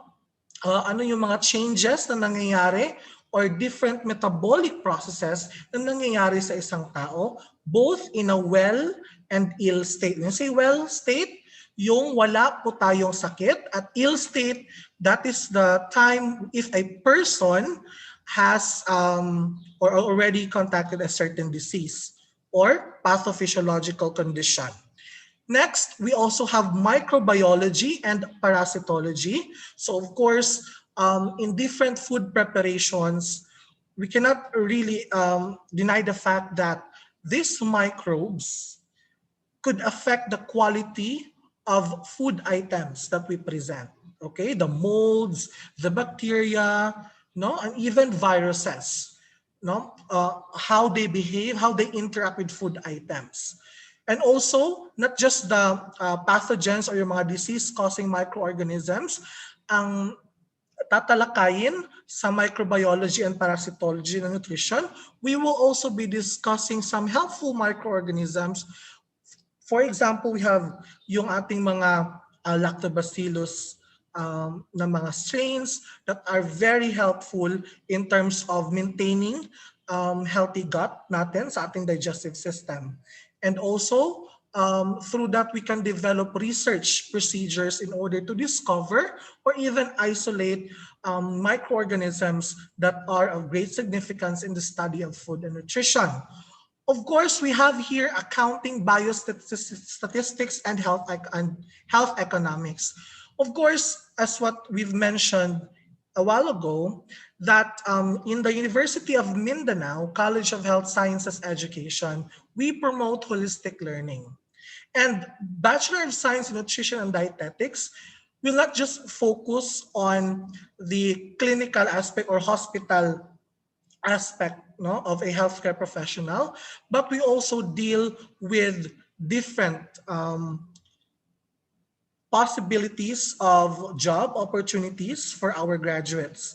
Because if you are planning to take Bachelor of Science in Nutrition and Dietetics, you will not just work as clinical dietitians in the hospital, but also you will have the opportunity to practice public health nutrition or to become a public health nutritionist, and also food service managers.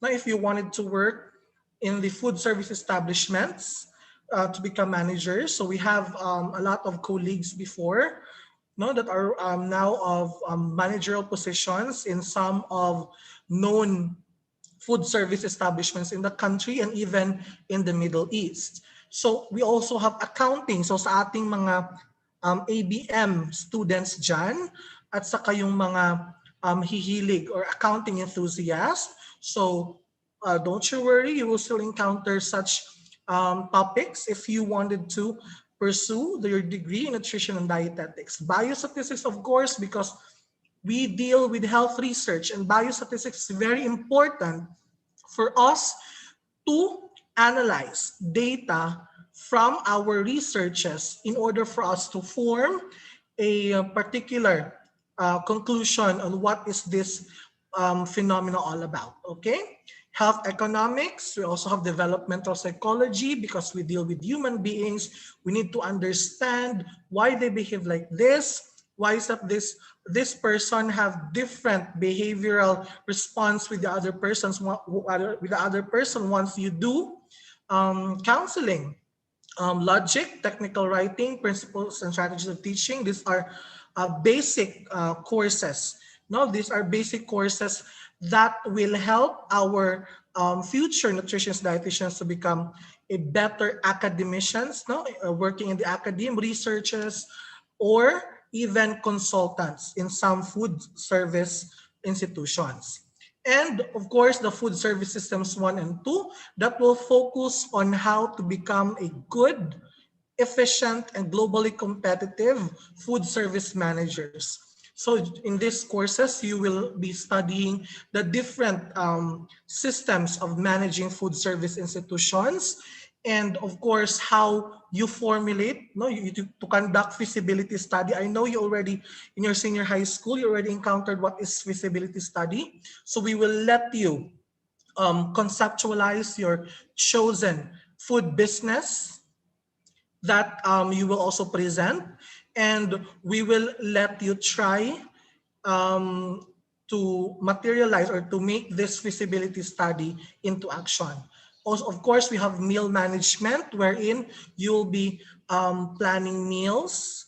You will be managing meals for specific physiological condition, and then you will be organizing events, no, based on what is the goal or purpose of that event.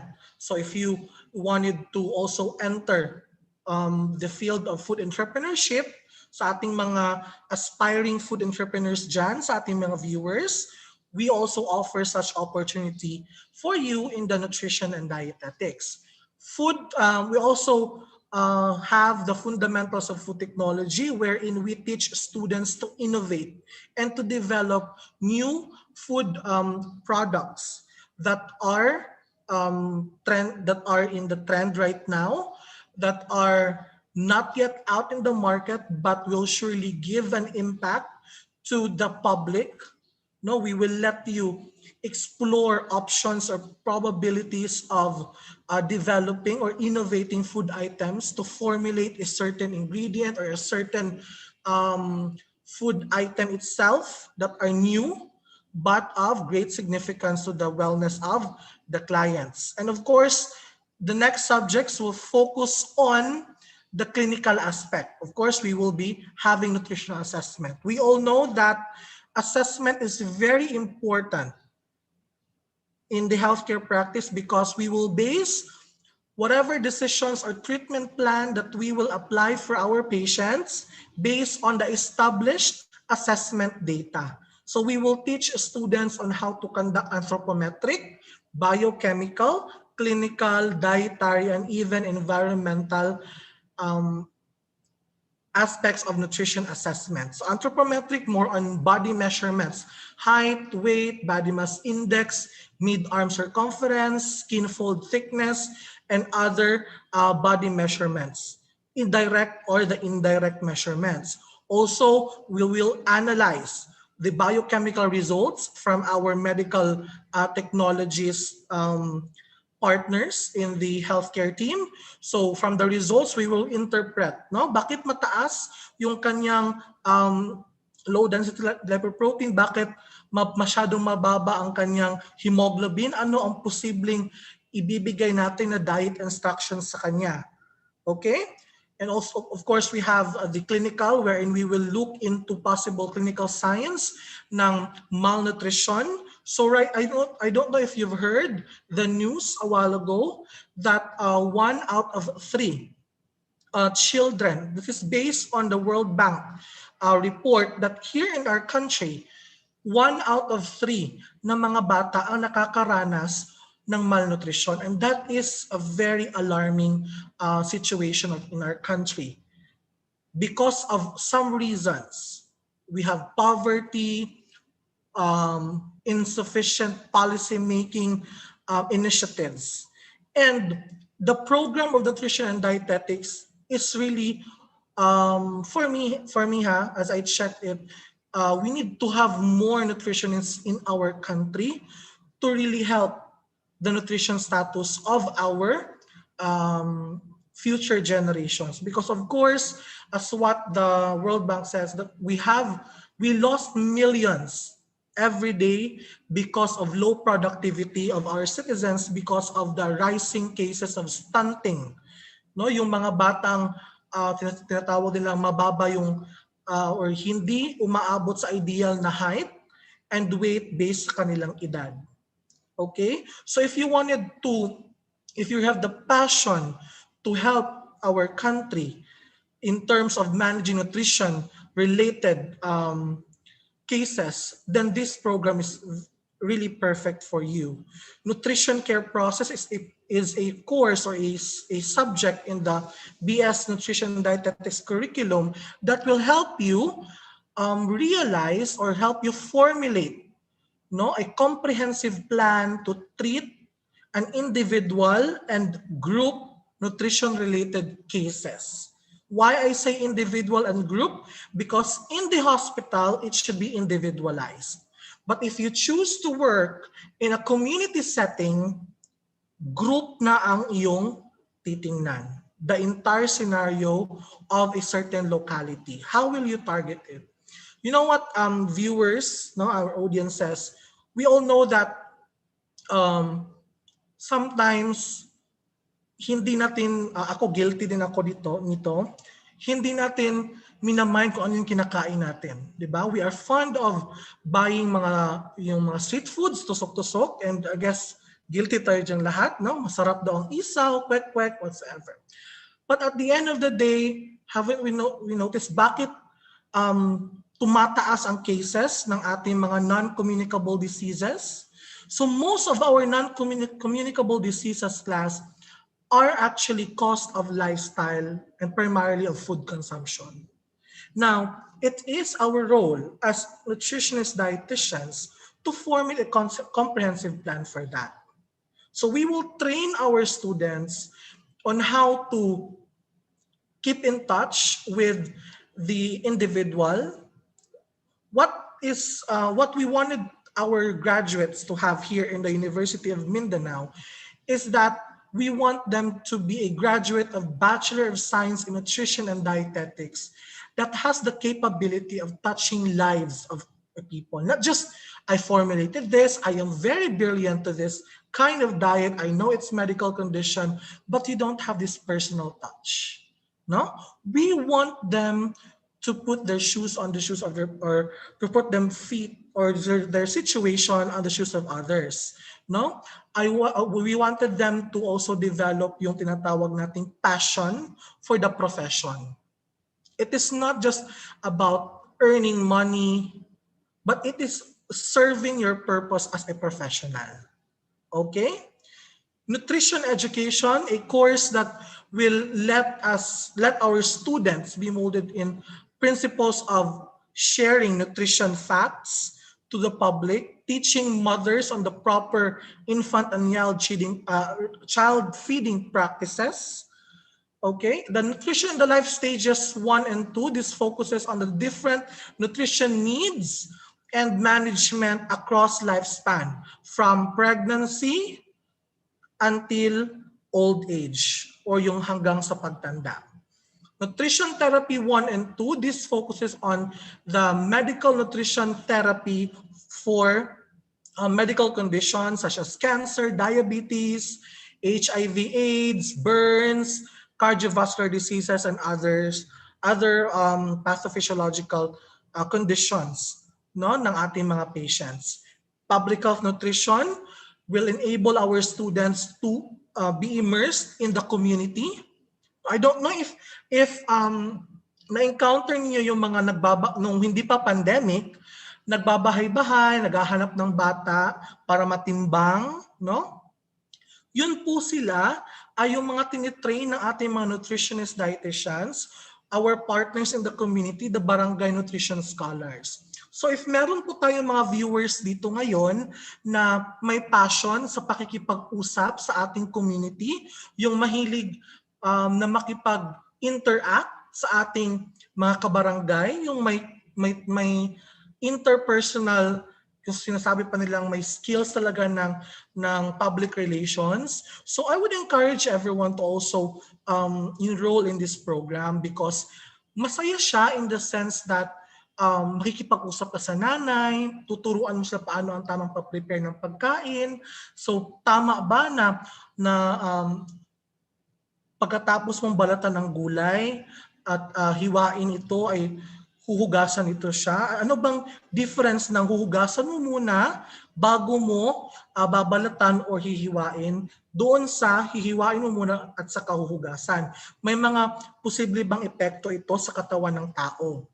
So these are the possible activities that we want the students also to experience, no, during our classes. So you might wonder, nangyayari ba ito during the online classes? So paano ba ma-materialize ng ating mga estudyante yung mga sinasabi ko na hindi naman pwedeng lumabas, especially not all of our students can go out, no, to interact. So we have, or ang maganda kasi sa University of Mindanao is that we are somehow prepared with the challenges of the pandemic.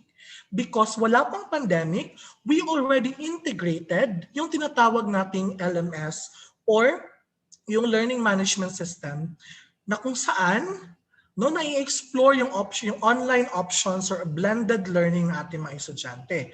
So sa nutrition and dietetics, of course, tuturuan namin sila, no? So like for example, we will start on how they will prepare the basic ingredients at home.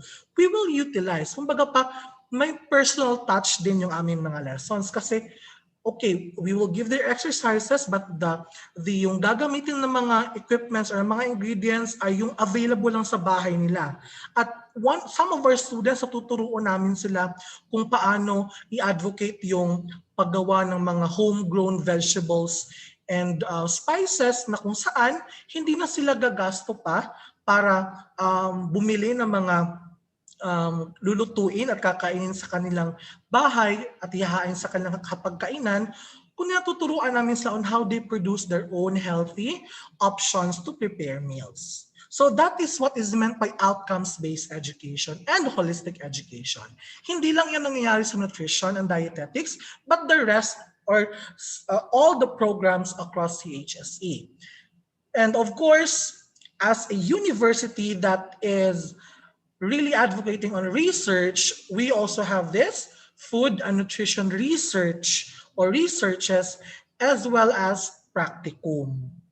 So, sa food and nutrition researches, may mga options na pwedeng pagpilian ng mga estudyante. Pwedeng food science, pwedeng food technology, pwede din public health nutrition, pwede ding experimental yung mga clinical type or clinical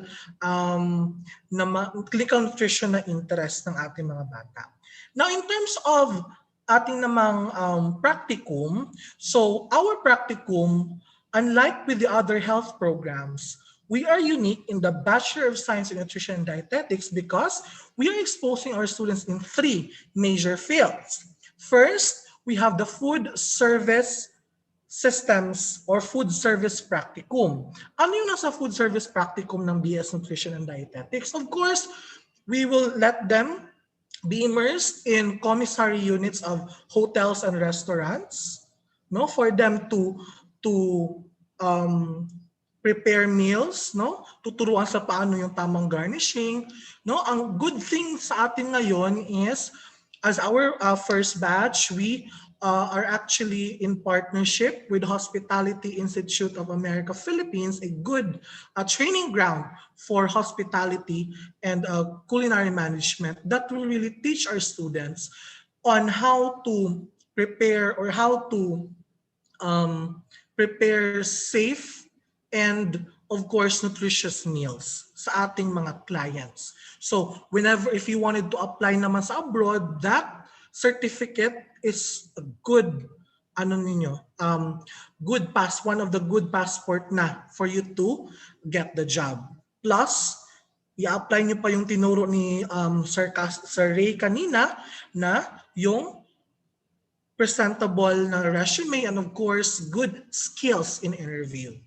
So aside from food service, we also have public health nutrition, wherein we will immerse our students to city health offices, city nutrition councils, national nutrition councils, for them to formulate a comprehensive nutrition action plans. And lastly, of course, in our clinical dietetics, na kung saan i-expose sila from the food service section ng hospital until sa clinical section ng hospital. So if you are wondering kung naka-visit ka sa hospital before the pandemic or na-hospital kayo nung hindi pa masyadong strict sa hospital due to pandemic, may mga diet cards. Hindi po talaga ang dietitian or yung nutritionist dietitian ang nagtutulak ng tray, no? Yung mga kumakatok sa inyong sa kwarto at bibigyan ng tray ng pagkain, hindi sa lahat ng panahon nutritionist dietitians yon. Those are our food service personnel. But kung sino ang nagmamanage doon, kami yon. Kami yung nag-make sure na nabibigay sa inyong pagkain ay tama doon sa prescription ni doc. No? Minsan, naiinis kayo na bakit yung katabi ko, if ever sa ward, bakit ang katabi ko ang sarap ng ulam niya? Akin lugaw. Of course, if may condition ka na, altered yung GI tract or the gastrointestinal tract, of course, hindi natin siya pwedeng bigyan ng regular meals. Although same sila ng type ng pagkain o ng pagkakaluto, pero may modification. No, ito ang tawag natin mga modified diets for specific physiological condition. So marami pang dapat i-discuss mga ganyan klaseng pag-prepare. So if you wanted to explore the world of a holistic and committed nutritionist dietitians of the University of Mindanao, then I hope that you will share it to your friends, to your classmates, to your family members that the University of Mindanao is offering this unique and globally competitive program, which is the Bachelor of Science in Nutrition and Dietetics. So next, of course, one of our also globally competitive program of equal importance, our Bachelor of Science in Pharmacy. So of course, this program aims to produce pharmacists that can be effectively execute its role in disease prevention and cure, community extensions, and research advancements. So, before ako pupunta sa detailed part nito, again, all of our programs are of board programs, meaning we all have board examinations. And of course, as kung ano yung tatak ni di ba? We are the home of top-notchers, no? We are not just the home of globally competitive individuals or professionals, but of course, top-notchers. And I don't know if you've heard already, if nakakilala kayo, if you top the board exam, of course, will give you a reward, no? A reward na talagang makakasabi o masasabi nyo sa sarili nyo na I am proud to be a yan. I am proud to be a top-notcher because I have this. So Bachelor of Science in Pharmacy is one of those programs that will prepare you, no? Not just to become a regular registered pharmacist, but an amazing, a promising pharmacist that are knowledgeable, skillful, and of course, passionate in terms of developing drugs, managing treatments for disease prevention, conducting programs for community extension, and of course, research-oriented. So we will now be looking at the different courses or subjects in the BS Pharmacy. So kung ikaw yung klaseng tao na mahilig ka sa chemistry, pag-mix-mix ng mga chemicals, staying in the laboratory, and of course, studying the drug interaction. Curious ka, bakit may iba-ibang brand ng gamot? Bakit pag ganitong gamot or ganitong sakit, ito talaga antibiotic na gagamitin? Curious ka ba kung paano No? Pag sabi mo sa pharmacy na meron kayong ganitong gamot, alam agad ng pharmacist, no, kung saan siya kukuha. Sa dami ng gamot, no? Hindi yan siya for the char lang nilagay nila dyan yung gamot because they have their own mga skills, no, on how to organize these drugs. And if you want to explore that, of course, enroll in our BS Pharmacy program. So, kung siguro sa mga hindi pa o hindi pa alam ang totoong world ng isang pharmacist, maraming job opportunities na pwedeng papasukan. Kaya, the curriculum of BS Pharmacy of the University of Mindanao is very holistic and very flexible. So if you look into it, they have these perspectives in pharmacy, the introduction of healthcare system, how healthcare system works, especially on drugs, no? Sa ating mga medications, dispensing. So they also have pharmaceutical calculations and techniques. So kung ikaw ang type ng estudyante na mahilig ka sa math, of course, pasok ito sa'yo. And chemistry, no? You want to explore organic, inorganic chemistry, sciences like botany, taxonomy. This is also a perfect program. Of course, they also study the human anatomy and physiology with pathophysiology. When you say physiology and pathophysiology, you will start first exploring and understanding the normal condition and compare it sa abnormal condition. Okay, sa abnormal yung may mga disorders na or may mga sakit. Then they also have quantitative pharmaceutical chemistry, instrumental methods of drug analysis, physical pharmacy, pharmaceutical biochemistry, microbiology, and parasitology. They also explore yung mga nature ng ating yung ating mga plants, no? In the field or in the course of pharmaceutical botany with taxonomy. Of course, they have this toxicology, no, in which the students will be able to understand, no, what are the possible adverse effects if yung formulation ng drugs ay hindi tama, no? Kaya minsan magkakaroon, 'di ba, ng mga drug abuse, no, or mishandling or mistreatment, no? Laklak ka lang ng laklak diyan, no? Basta sumakit ang likod mo, inom din ka or take ka agad ng ganitong gamot. So, of course, may mga scientific basis yan ng regulations. Then they also have this complementary alternative medicine. No? So, if you think na itong BS Pharmacy will just focus on the tablets, capsule, whatsoever, of course, they also study yung mga alternative medicines, no? Yung mga appropriate na preparation sa ating mga alternative meds, sa ating mga herbal med preparation. So, paano yung ginagawa? Of course, they accompany it with research. If you notice, yung kanilang program, of course, with research. Kaya sinabi ko na UM is really offering or giving a good package, no, of a brighter future to our students at a very affordable cost. Diba? You don't need to spend almost 100,000 or 50,000, no? Just to become or para makakuha ng ganitong klaseng education. Ba't doon ka sa mahal kung meron namang mura? Diba? So that's practicality, no? Looking into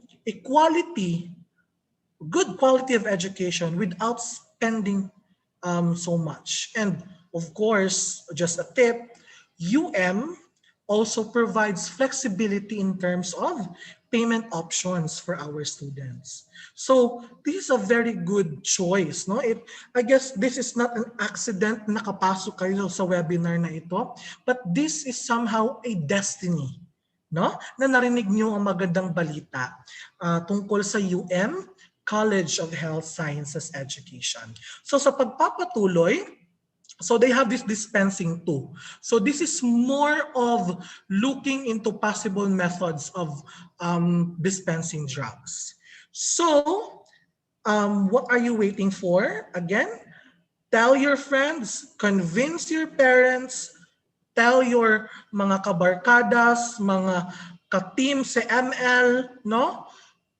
Or yung mga friends ninyo sa mga outside your school to try the BS Pharmacy of the University of Mindanao, as well as look into opportunity or brighter future with us. Okay? So next is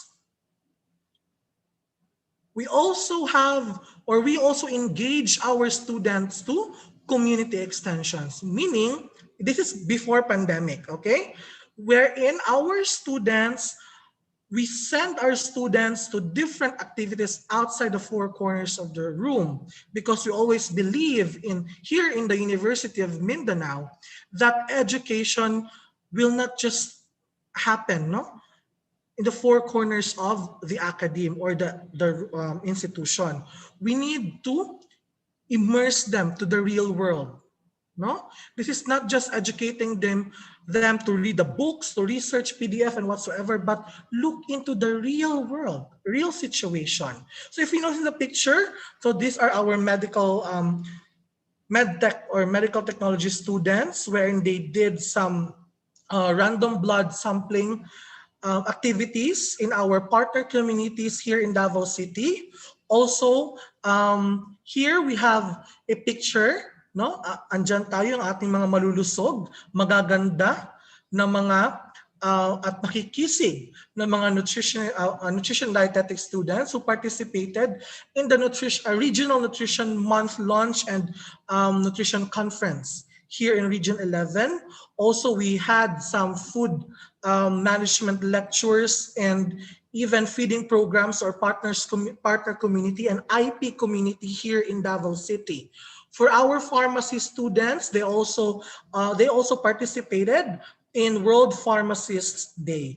Not only that, they also won some of the competitions. Our medical technology students also won some of competitions, no, in their organizations. So ganyan si UM, my dear viewers, no, and participants sa ating Zoom, no, hindi kung kayo ang type ng estudyante, di ba, when we are in the high school, maraming ganap, no, nung wala pang pandemic, may gatong broadcasting competition, may jingle contest na outside sa school.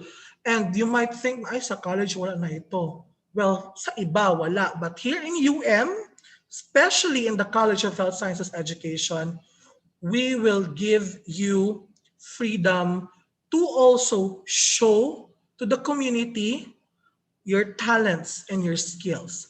Because you know what, class, or you know what, students, senior high students, we always believe in everyone's potential.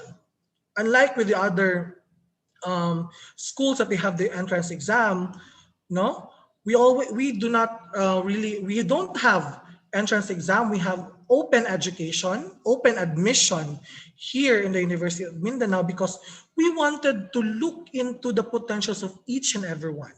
Okay, so kung sa ibang school, dapat STEM lang talaga pagkukuha ng ganito or before ka makakakuha ng formal professional courses, may bridging program ka.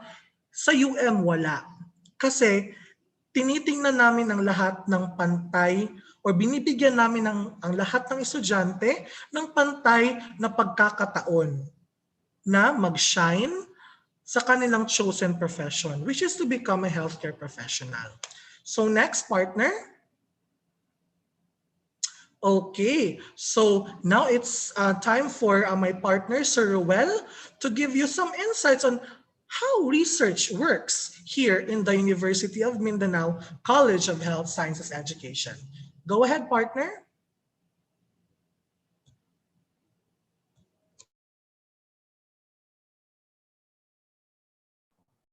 Hello?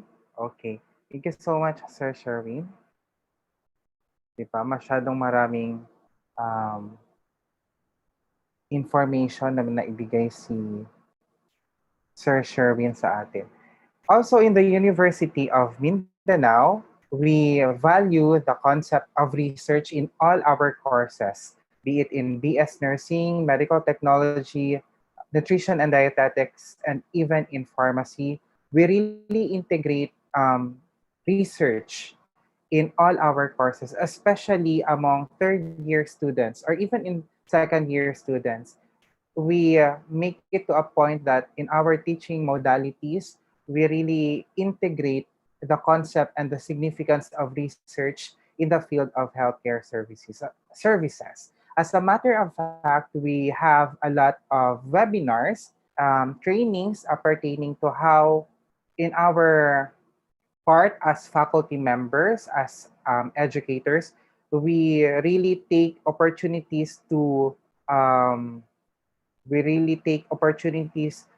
to attend a lot of seminars or webinars pertaining to research, the processes involving research, be it in qualitative, quantitative, different approaches in research, particularly in scientific or the involvement of healthcare industry towards research. So even in first year courses, for example, human anatomy and physiology, we integrate research in some of our activities. Like, for example, we provide them case studies and they need to analyze them, provide factual information regarding the details that were provided in that case study, and they will be able to present that basing it on their own research among credible and reliable resources in the internet or in any other sites.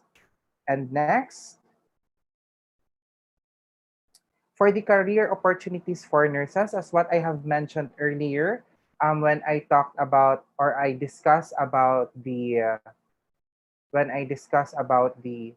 curriculum of Bachelor of Science in Nursing, we also mentioned their career path as globally competitive nurses, Filipino nurses across the borders or globally. So whether you are in the Middle East, whether you are in the United Kingdom, or even any part of the world, you can find nurses.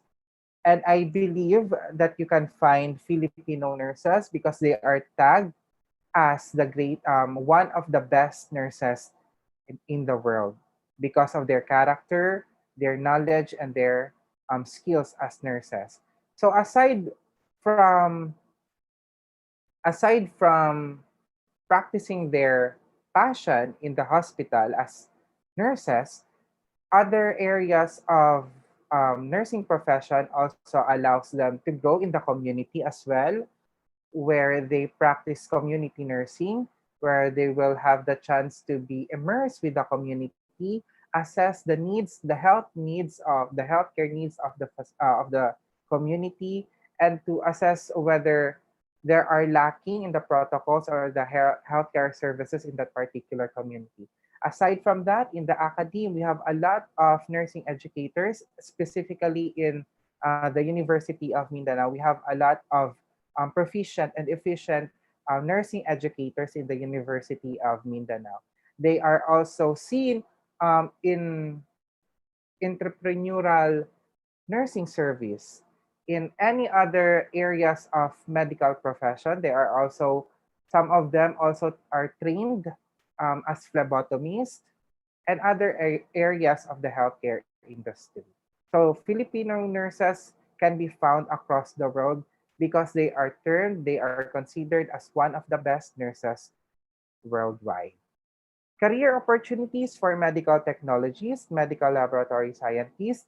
Well, aside from um, seeing them, well, as what they say, we are considered as heroes, diba?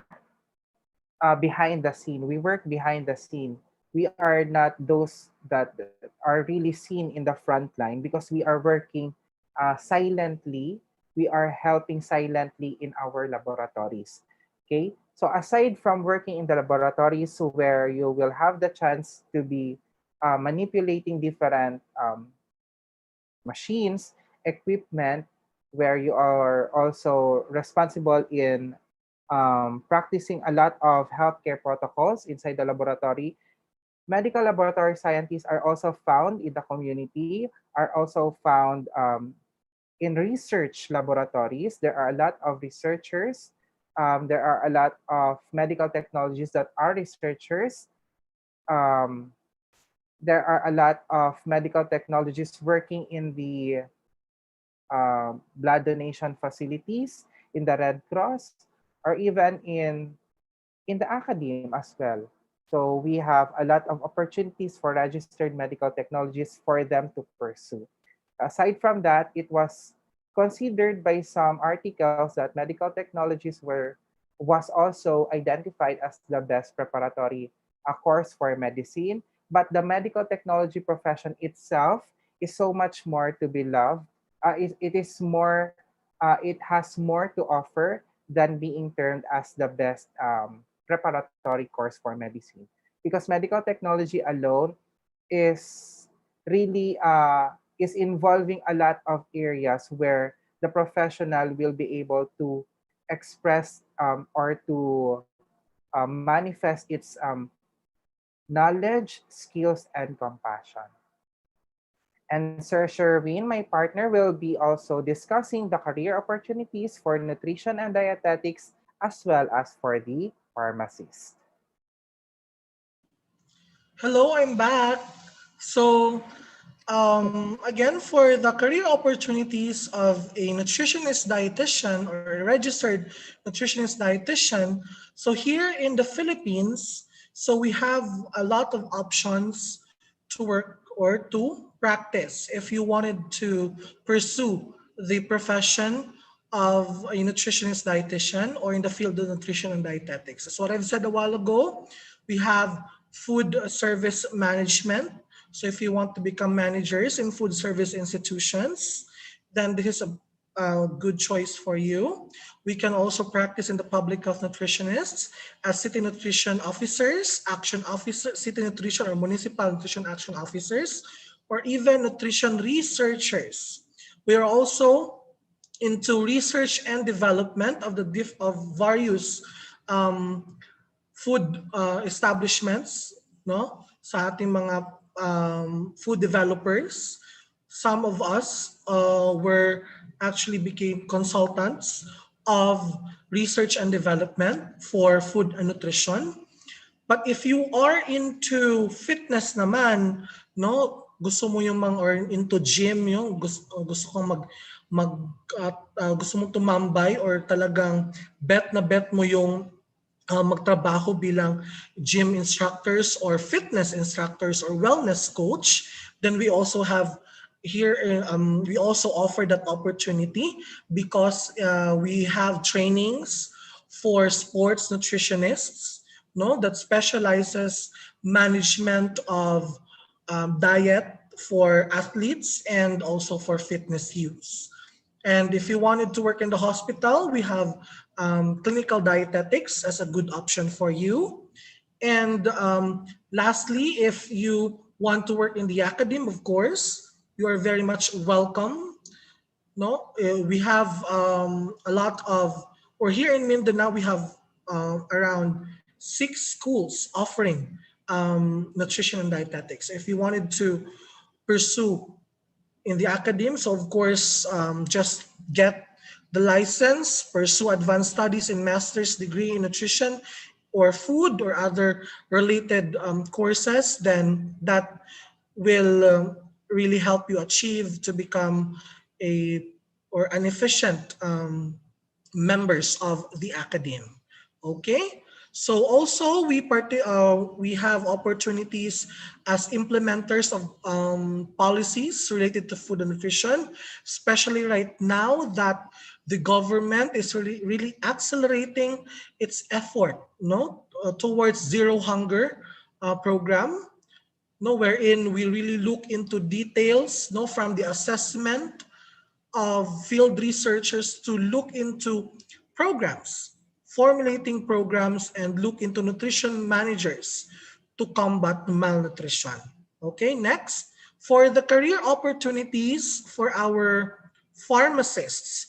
So we have a lot of options also to offer. Either you want to become a clinical pharmacist, so you just need to earn advanced courses, no, for clinical pharmacy, or you want to work in the manufacturing or industrial practice of pharmacy, then that's this course is also very good for you.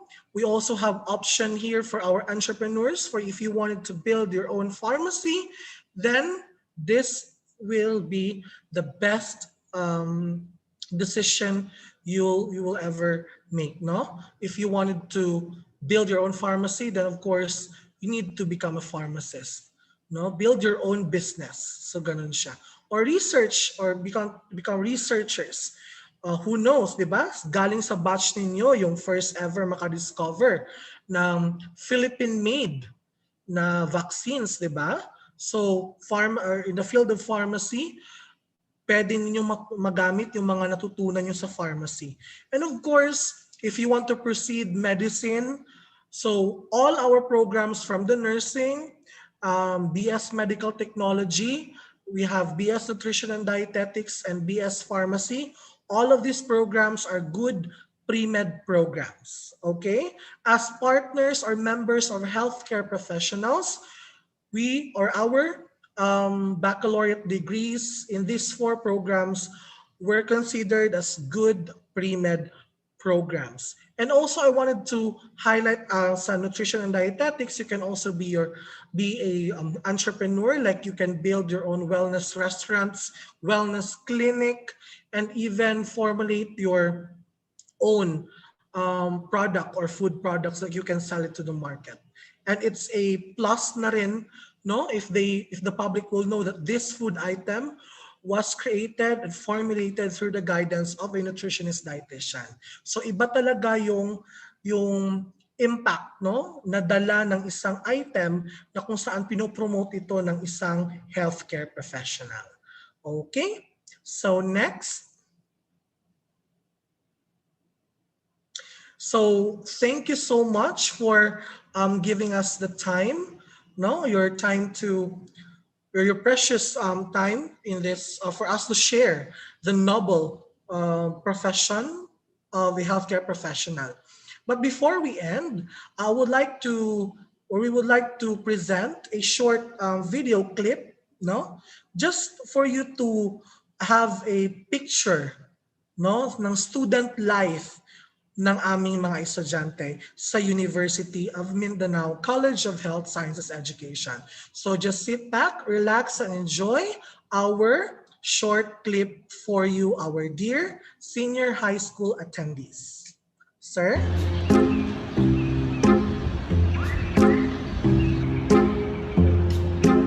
Uy ga, problemado lagi ka. Oy man gud ba gusto kay kong eskwela. Ang kanang eskwelahan nga nag-offer og nursing nga kanang barato pero wala mo ko makitaan uy. Ay sus, ay kabala ka ana. Ako i-recommend na school sa imo na sure kung ganahan ka. Sure ta diha. Sure. Ay, simugot-mugot na ka. Light of the Southern Skies, University of Mindanao, established in 1946 by Attorney Guillermo E. Torres Sr., a private non-sectarian schools providing quality and transformative education, honing skills and nurturing potentials, providing quality, affordable, and open education but selective retention.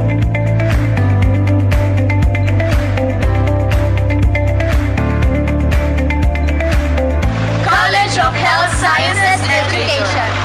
Committed to care. Courses under CHSE, a degree program that teaches students the necessary skills and knowledge for providing holistic care. Bachelor of Science in Nursing. A degree program that equips students with knowledge and skills in laboratory tests used in detection, diagnosis, and treatment of diseases. Bachelor of Science in Medical Technology. A degree program designed for people who want to have a career in pharmaceutical industry, focuses on discovery of biologically active compound for clinical use. Bachelor of Science in Pharmacy. Experts in food and nutrition, a degree program that teaches students with the principles and procedure of the use of food for therapeutic purposes. Bachelor of Science in Nutrition and Dietetics. Clinical instructors. The College of Health Sciences Education has a pool of highly competent faculty member who has wide experience in teaching and actual practice of their profession. quality facilities.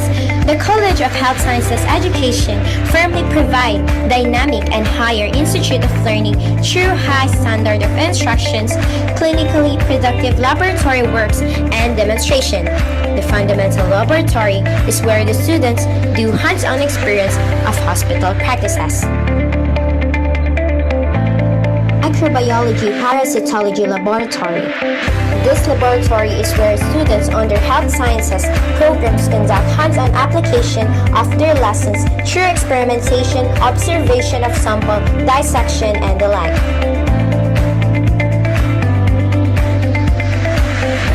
It has established linkages with hospitals in the region and conducted outreaches for the actual hands-on learning experience of the students. The University of Mindanao promotes honesty, excellence, innovation, and teamwork that makes the dream work. Tay si UM, uy. Asa pa ka pag UM na? Land, domestic air and domestic sea travel to and from Metro Manila shall be suspended beginning March 15, 2020 and to end on April 14, 2020. Suspension of classes in all levels. Graduation rights are cancelled. They are just postponed and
Okay, so thank you so much once again. So again, I would like to encourage everyone to share and spread the good news that the University of Mindanao is offering Bachelor of Science in Nursing, Bachelor of Science in Medical Technology, Bachelor of Science in Nutrition and Dietetics, and Bachelor of Science in Pharmacy.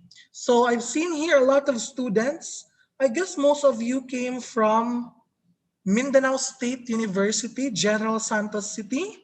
So hindi nyo natatanong, Jensen is very close to our heart with Sir Ruel because I studied in Jensen before. Correct. And also Sir Ruel worked in Jensen before, and we also lived in Jensen before. So kaway-kaway mga generals, and of course our viewers from Kidapawan, we also have from Santa Cruz, from Federico Yap. So talagang malayo ang mararating ng UM. So Ano pang hinihintay ninyo? Enroll na.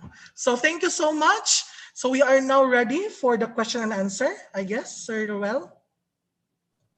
Thank you, Sir Shervin. Sir Benj. Benji. All right, so thank you very much, Prof. Roel Solano, and also Prof. Sherwin Soliano for giving us a lot of information on exploring the noble world of healthcare professionals. So thank you so much. Okay, so I know our students also excited to enroll for those courses sa College of Health and Sciences Education. So this time, let's proceed sa ating online quiz. Benj, I think we have one question. I think we have to entertain this. Will there be Yes, limited sir. face-to-face class? Yeah. Will Okay, there be parang face- nag-a-apply ata ang ating health sciences for face-to-face classes. So maybe they can provide information on this. Hello. Yes, sir. Yes, sir, Ray. Am I audible po? Yes, sir. Okay. We are actually on the process of, we are in the application period for the limited face-to-face classes, particularly on the RLE or the laboratory component of our classes. Well, of course, we also continue the utilization of our Blackboard LMS for the lecture component of the different courses under the College of Health Sciences Education. And do not worry because we really evaluate, we assess um, on level of the level or we assess what are the things we need to provide amidst the pandemic in terms of giving effective instruction, utilizing Blackboard LMS for lecture component, different teaching modalities for laboratory and RLE components, and of course, we are still in the process of applying for limited face-to-face classes for laboratory and RLE components of different courses. And we are also encouraging everyone, especially those who opt to to enroll for College of Health Sciences Education program. If you have the chance to be vaccinated, we promote vaccination because vaccines are safe. They are all safe. It will protect us. It will give us the immunity to prevent the natural infection or the pathogenesis of COVID-19 as a causative agent, the COVID-19 infection. Do you have any additional input, Sir Sherwin, my partner? Okay, so in connection to our application for limited face-to-face, so we are continuously preparing our classrooms, retrofitting. Yung na-present po kanina sa video, yun lang po ay parang patikim sa development po ng aming mga classrooms to retrofit. Meaning ng retrofit is for us to be aligned with the regulations of the IATF, for us to make sure to assure the safety of our faculty, staff, as well as to our dear students. I guess narinig naman po ninyo yung balita kagabi na posible pong madagdagan yung mga eskwelahan na maaaring mag-conduct ng face-to-face classes in the college. So we are actually one of those aspiring. So our application is actually moving. So good news po iyon sa ating mga viewers na nagnanais po na mag-aral dito sa UMCHSE at yung may mga kumbaga pa parang questions na mas maganda kung may face-to-face. So of course we are ready. And what we can assure is, although even if it's limited face-to-face, our online activities will surely let you feel face-to-face aura of classes. So ganun po ka-dynamic yung aming mga faculty dito sa College of Health Sciences Education. Sir Sherwin, I guess we also have one question pertaining for the nutrition and dietetics. Let me read from anonymous attendee. Sa nutrition and dietetics po ba, kailangan mag-aral ng ilang years po, katulad ng nursing at sa doktor? Okay, the Bachelor of Science in Nutrition and Dietetics is a 4-year program. So 4 years po na pag-aaralan ninyo yung BS Nutrition and Dietetics. No, same thing with our nursing, but for the medical doctors, no, or yung sa ating kumukuha ng medicine, after nyo po kumuha ng nutrition and dietetics, then you will take, no, yung tinatawag nating NMAT, at pipili po kayo ng inyong medical school na papasukan. At what I can assure for you, I have my classmates also na physicians na ngayon or medical doctors. So just finish the 4-year program and then take the licensure examination for nutritionists, dietitians, and then you can proceed to your chosen fields na po ng nutrition, or if gusto po ninyong magpatuloy sa dream ninyo po maging medical doctor. I hope na nasagutan ko po yung tanong. Thank you. Sir, another question sa ating YouTube live. According to Pat Ramilo, ano po affiliated hospitals niyo?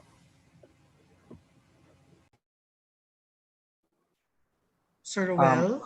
Okay, for the affiliated hospitals, for the nursing program, you have a lot of affiliated hospitals. To mention some, you have the Southern Mindanao Medical, the SPMC, the SPMC Southern Philippines Medical Center, as well as we have it as our government affiliated hospital. We also have Malta Hospital.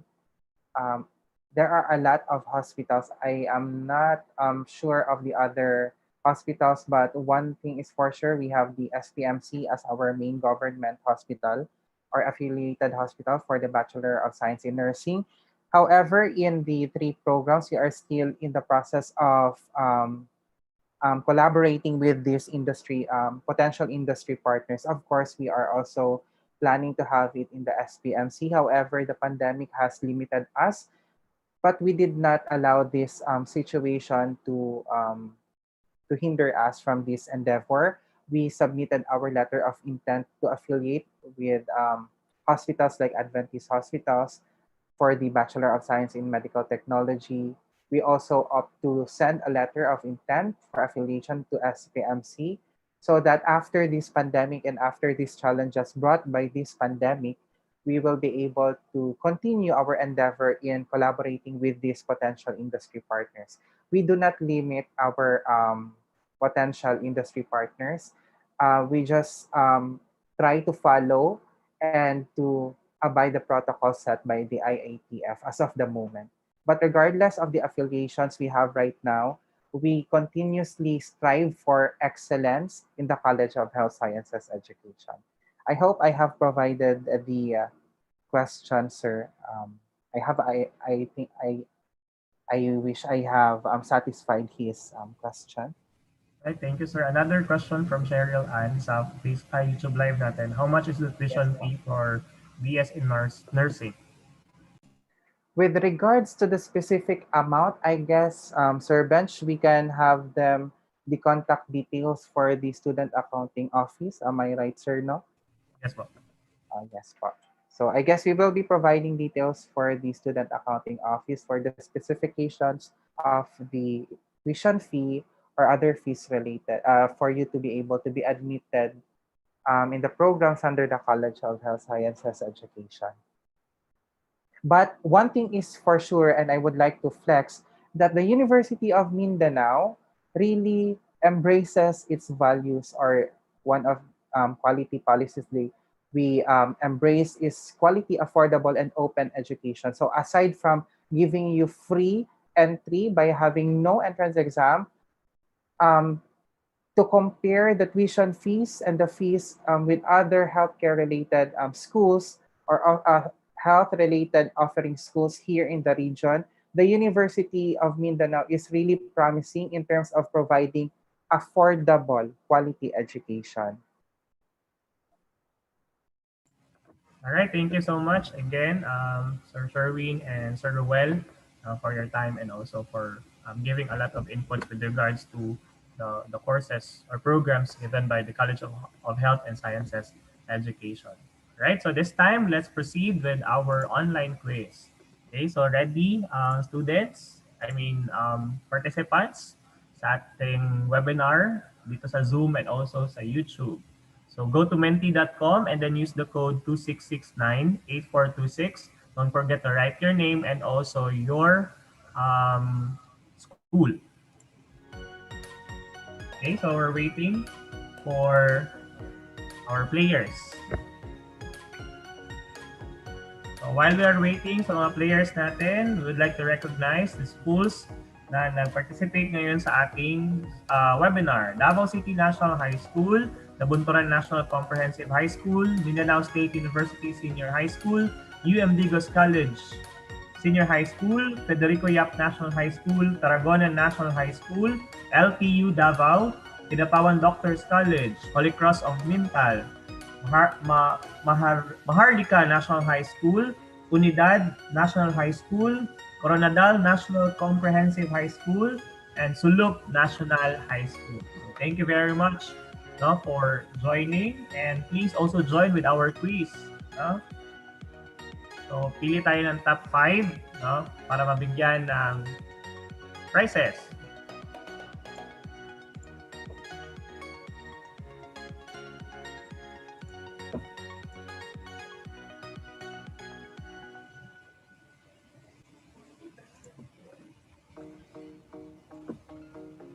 Okay.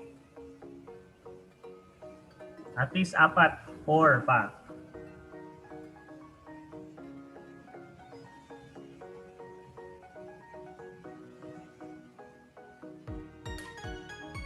Yan, last 2.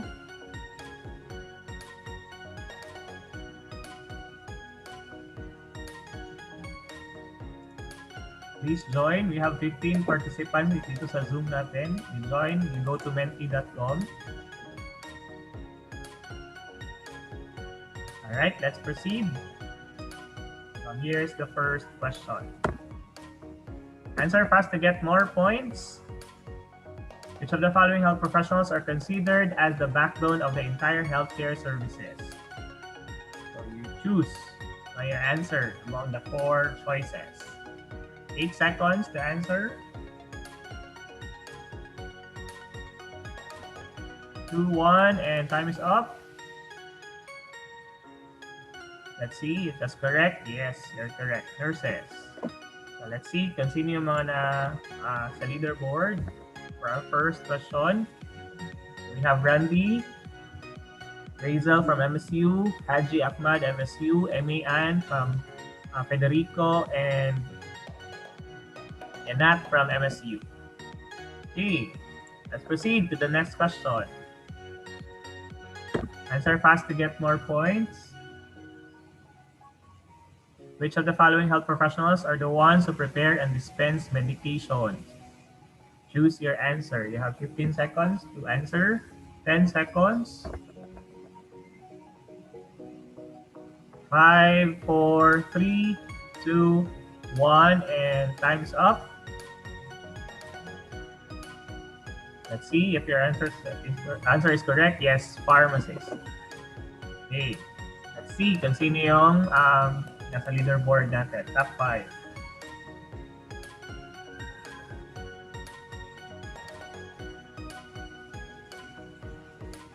So Randy, still Randy ang number 1. Then Haji, Nat, Myra, and then Dom from Federico Yap. So dominated tayo with MSU.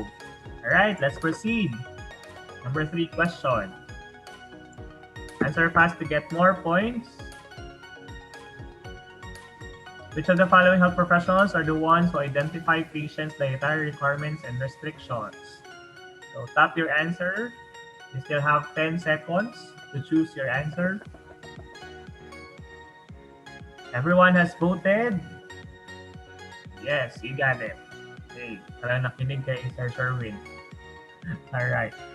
Next, tignan natin kung sino yung top 5 natin.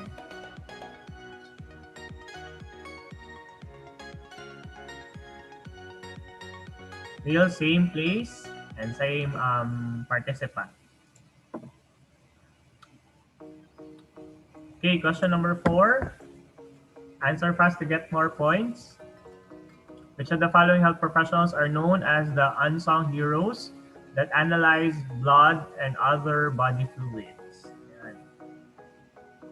10 seconds. Everyone has voted. Alright. So, congratulations sa mga nakatama. Medical technologist. Alright. So, tignan natin kung sino yung nasa leaderboard.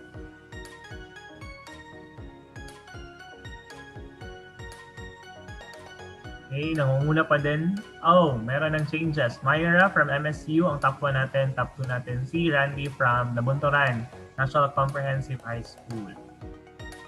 Alright. Last question.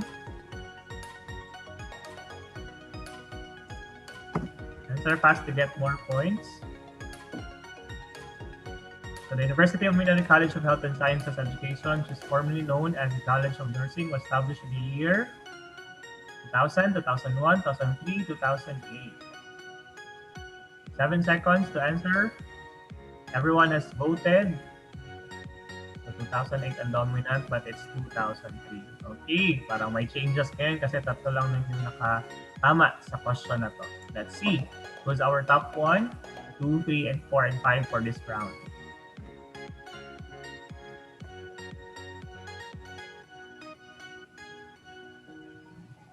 So there you go. Myra is our winner. Next to Myra is Nat. Okay. So on and so forth. So you just screenshot the ang ano natin, quiz, and then you send it to jalbanoy@mindanao.edu.ph. So congratulations, and let's have another round later for our online quiz. So this time, let's have another session with Dr. Reynaldo C. Castro on why you should choose UM.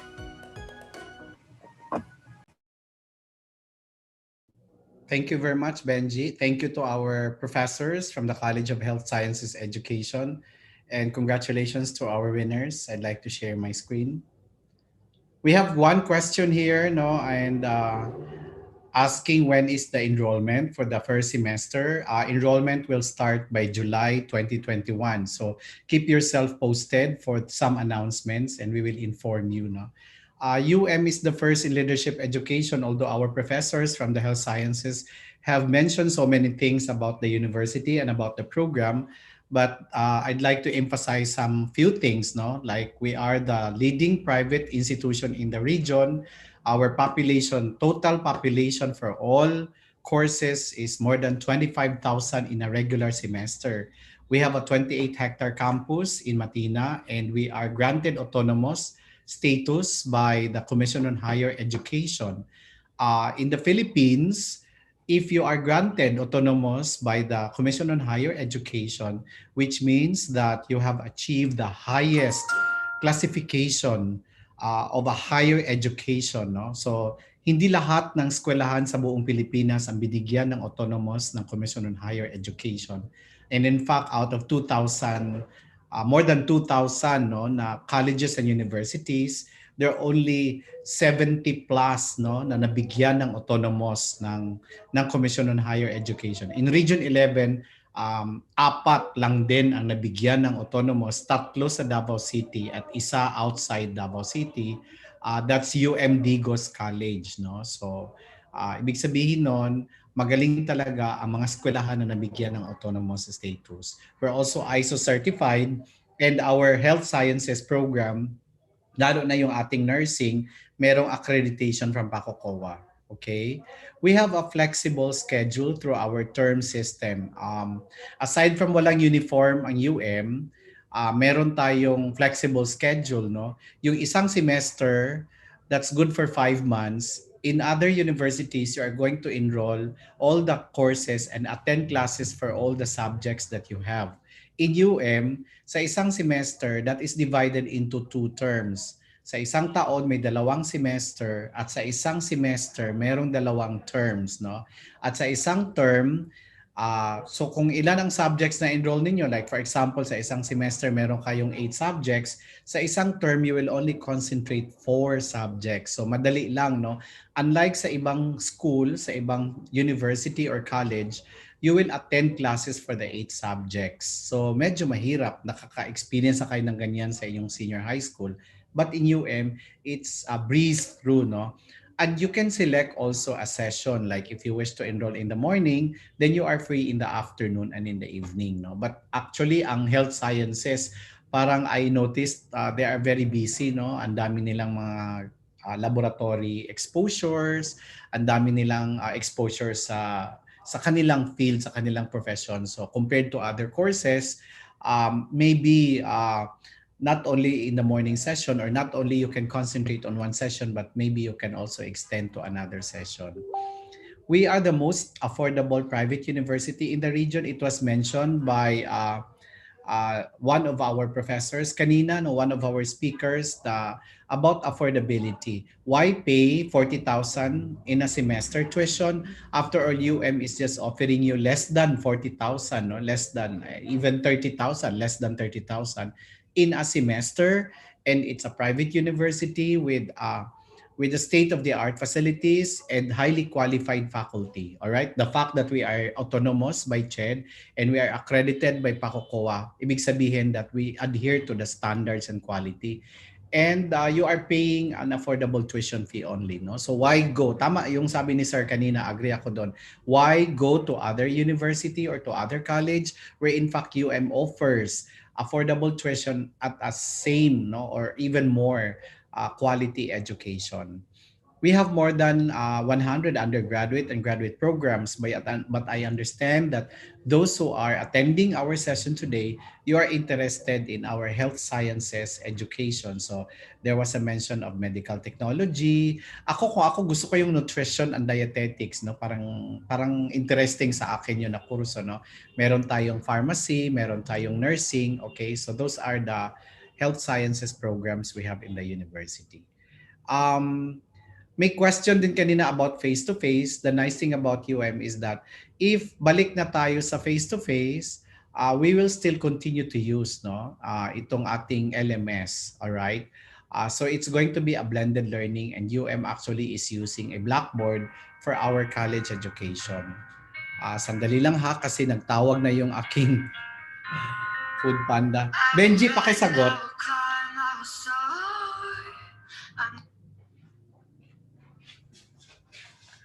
Okay, so we are using Blackboard in our LMS, or learning management system, no? So even if our students are not present in the campus, learning still continue, no? And we ensure that quality and standard are still being practiced. Okay, so don't worry about that, no?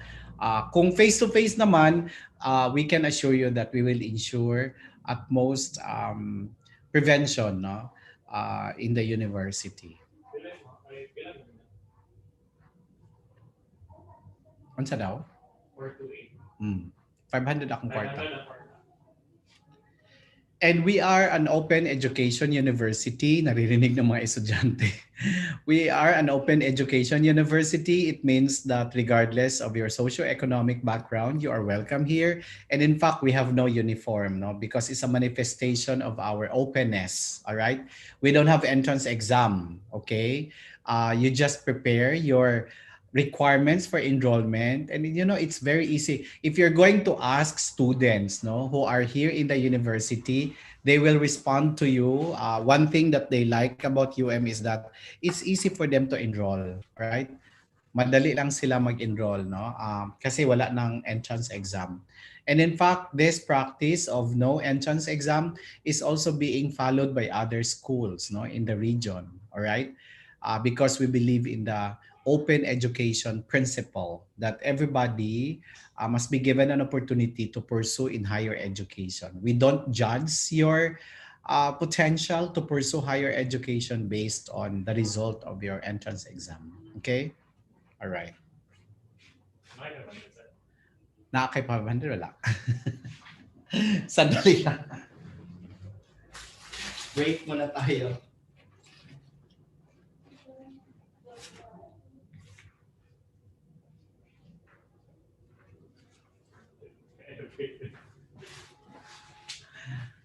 Break na tayo.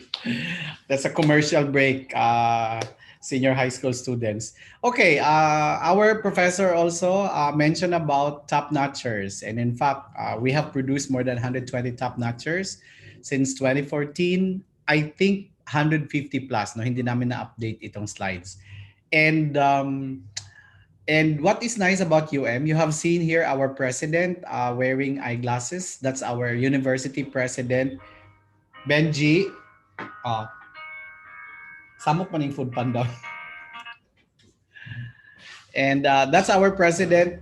He is being flanked by our top notchers. They are our graduates of the university, and they placed in the different licensure exam, and they are showing their envelope containing the cash incentive that they receive from the university. Because if you top in the board exam in the university, you're graduate of the university, you're going to receive a cash incentive. Aside from that, UM will also offer you an outright job, an outright employment. UM will hire you if you are not yet employed in other company, then UM will offer you a job. And if you are working in UM, then UM will also offer you a scholarship for master's program, for master's degree. No, automatic yan. So that's why if you think that you can top the board exam, if you are going to take any of the programs that were mentioned by our professors under the health sciences education, then I suggest you go to UM, because no other school in the region that's giving you that incentive. Uh, it's not really a requirement, but it's just like a price of you being a top notcher or a placer in the board exam, no? Kasi maganda din naman 'yon, no? Meron kang awards or incentives from the university. So the more that you are going to work hard, okay, for you to pass the board exam, tapos bonus na din yung nagtatap kayo.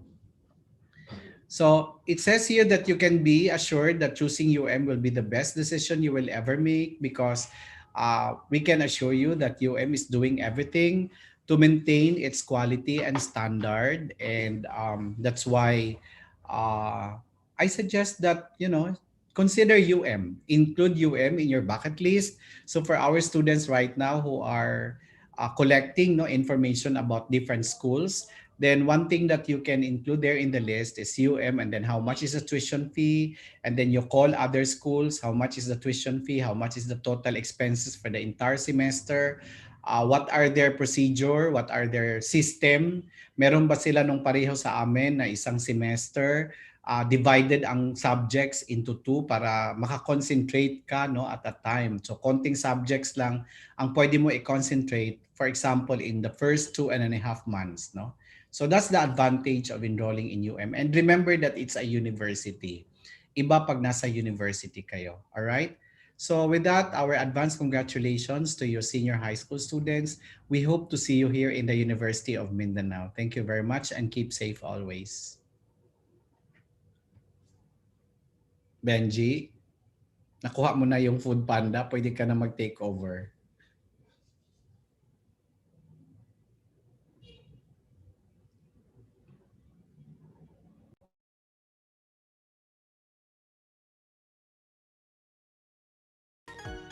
All right. So thank you very much, Sir Ray. And yun. So those are the reasons why you should choose UM for your endeavor, for your college. Okay. So let's go to the next part. Let's have another quiz.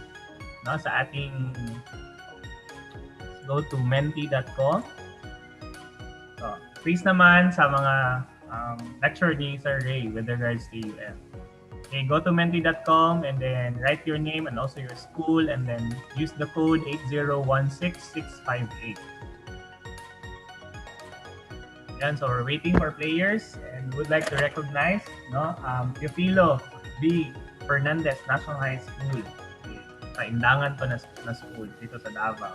Okay, again, would like to recognize Davao City National High School, Nabunturan National Comprehensive High School, Mindanao State University Senior High School, E.M. Digos College Senior High School, Federico Yap National High School, Tarragona National High School, LPU Davao, Inapawan Doctors College, Holy Cross of Mintal, Maharlika National High School, Surigao del Sur, Unidad National High School, Coronadal National Comprehensive High School, and Suluk National High School. Thank you very much for joining our immersion webinar this morning.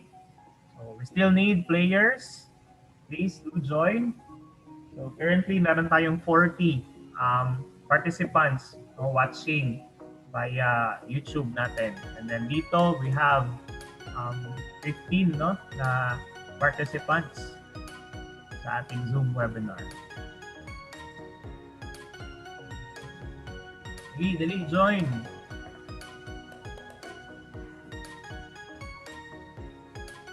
Okay, so again, so yung mga nanalo at mga mananalo pa, you just have a screenshot and then you send it to glbanoy@umindanao.edu.ph yung nagbigay ng link sa inyo, so that we can process your prize after sa whole series ng ating webinar.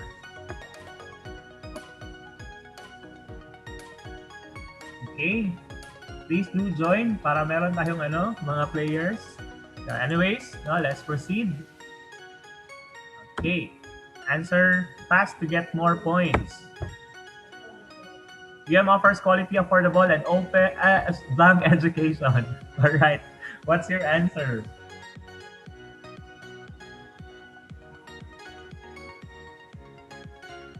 Five seconds to answer. 3, 2, 1, and time is up. Everyone has voted. Lahat. No? Open. Okay. Congratulations. Tama. Open education.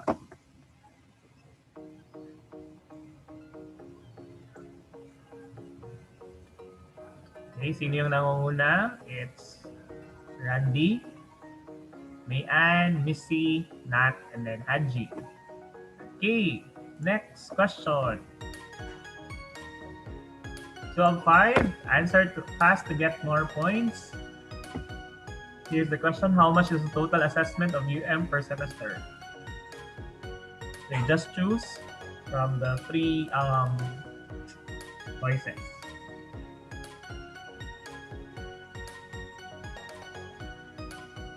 Three, 2, 1, and time is up.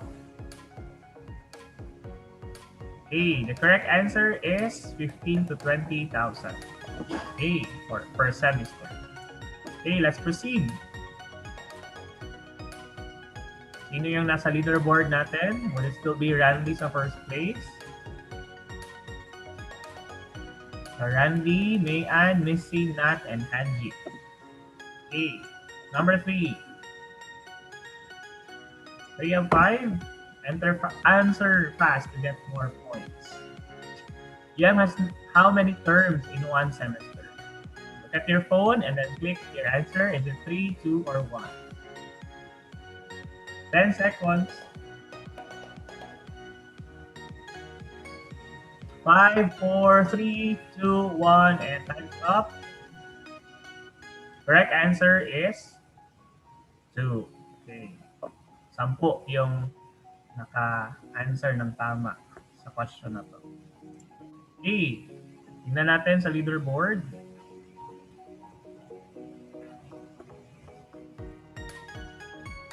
Changes ba? And tingnan natin. Our first is Randy. Second is Misty. Third din si Haji. Fourth si Nat. And then si Patty. Okay? So si Patty, I think she's from Kuan. Yung Kilo Fernandez. Okay. Question 4 of 5. Answer fast to get more points. UM has school uniform and admission exam. True, false, or option 3? 10 seconds.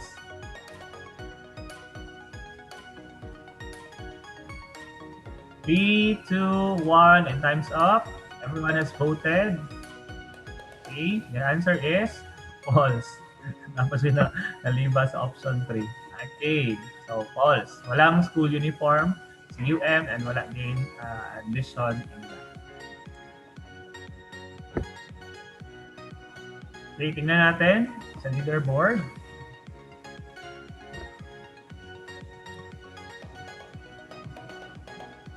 And we have Changes na. Haji is our first, Nat, second, Patty is on the third place, Randy is on the fourth, and then Myra, fifth place. Okay, let's have the last question.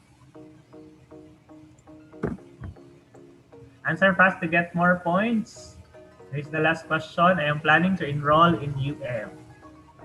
Look at your phone. Yes, no, or option 3.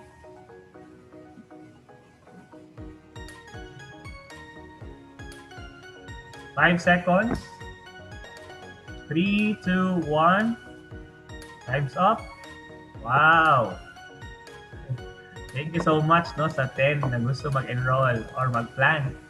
No? Planning to enroll in UM. So we are very excited to cater you guys to enroll here in UM, and surely the University of Mindanao will do its best to really hone you and be the diamonds in the rough. Right, so thank you so much. Let's see kung sino yung leading sa ating leaderboard. So top 5.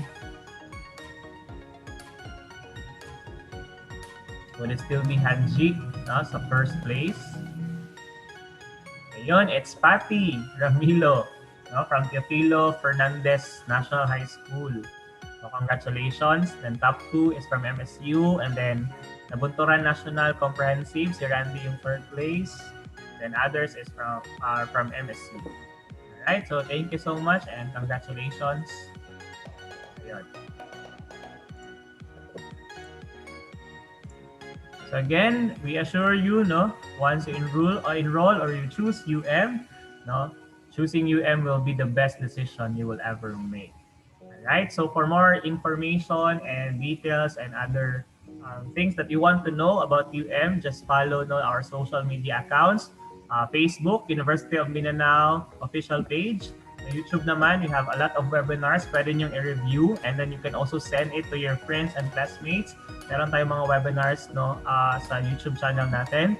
So you just click the subscribe and also the notification bell so that you will be notified of our videos and even webinars na ginagawa namin dito sa university. So the University of Mindanao Official. So if you have your Twitter, you can follow us at UM Davao Official, and also Instagram at UMindanao. You can also check our websites at www.umindanao.edu.ph. And we want to say advance congratulations on your graduation day. Mga nag-graduate na, and then also waiting na lang for their graduation day. So congratulations.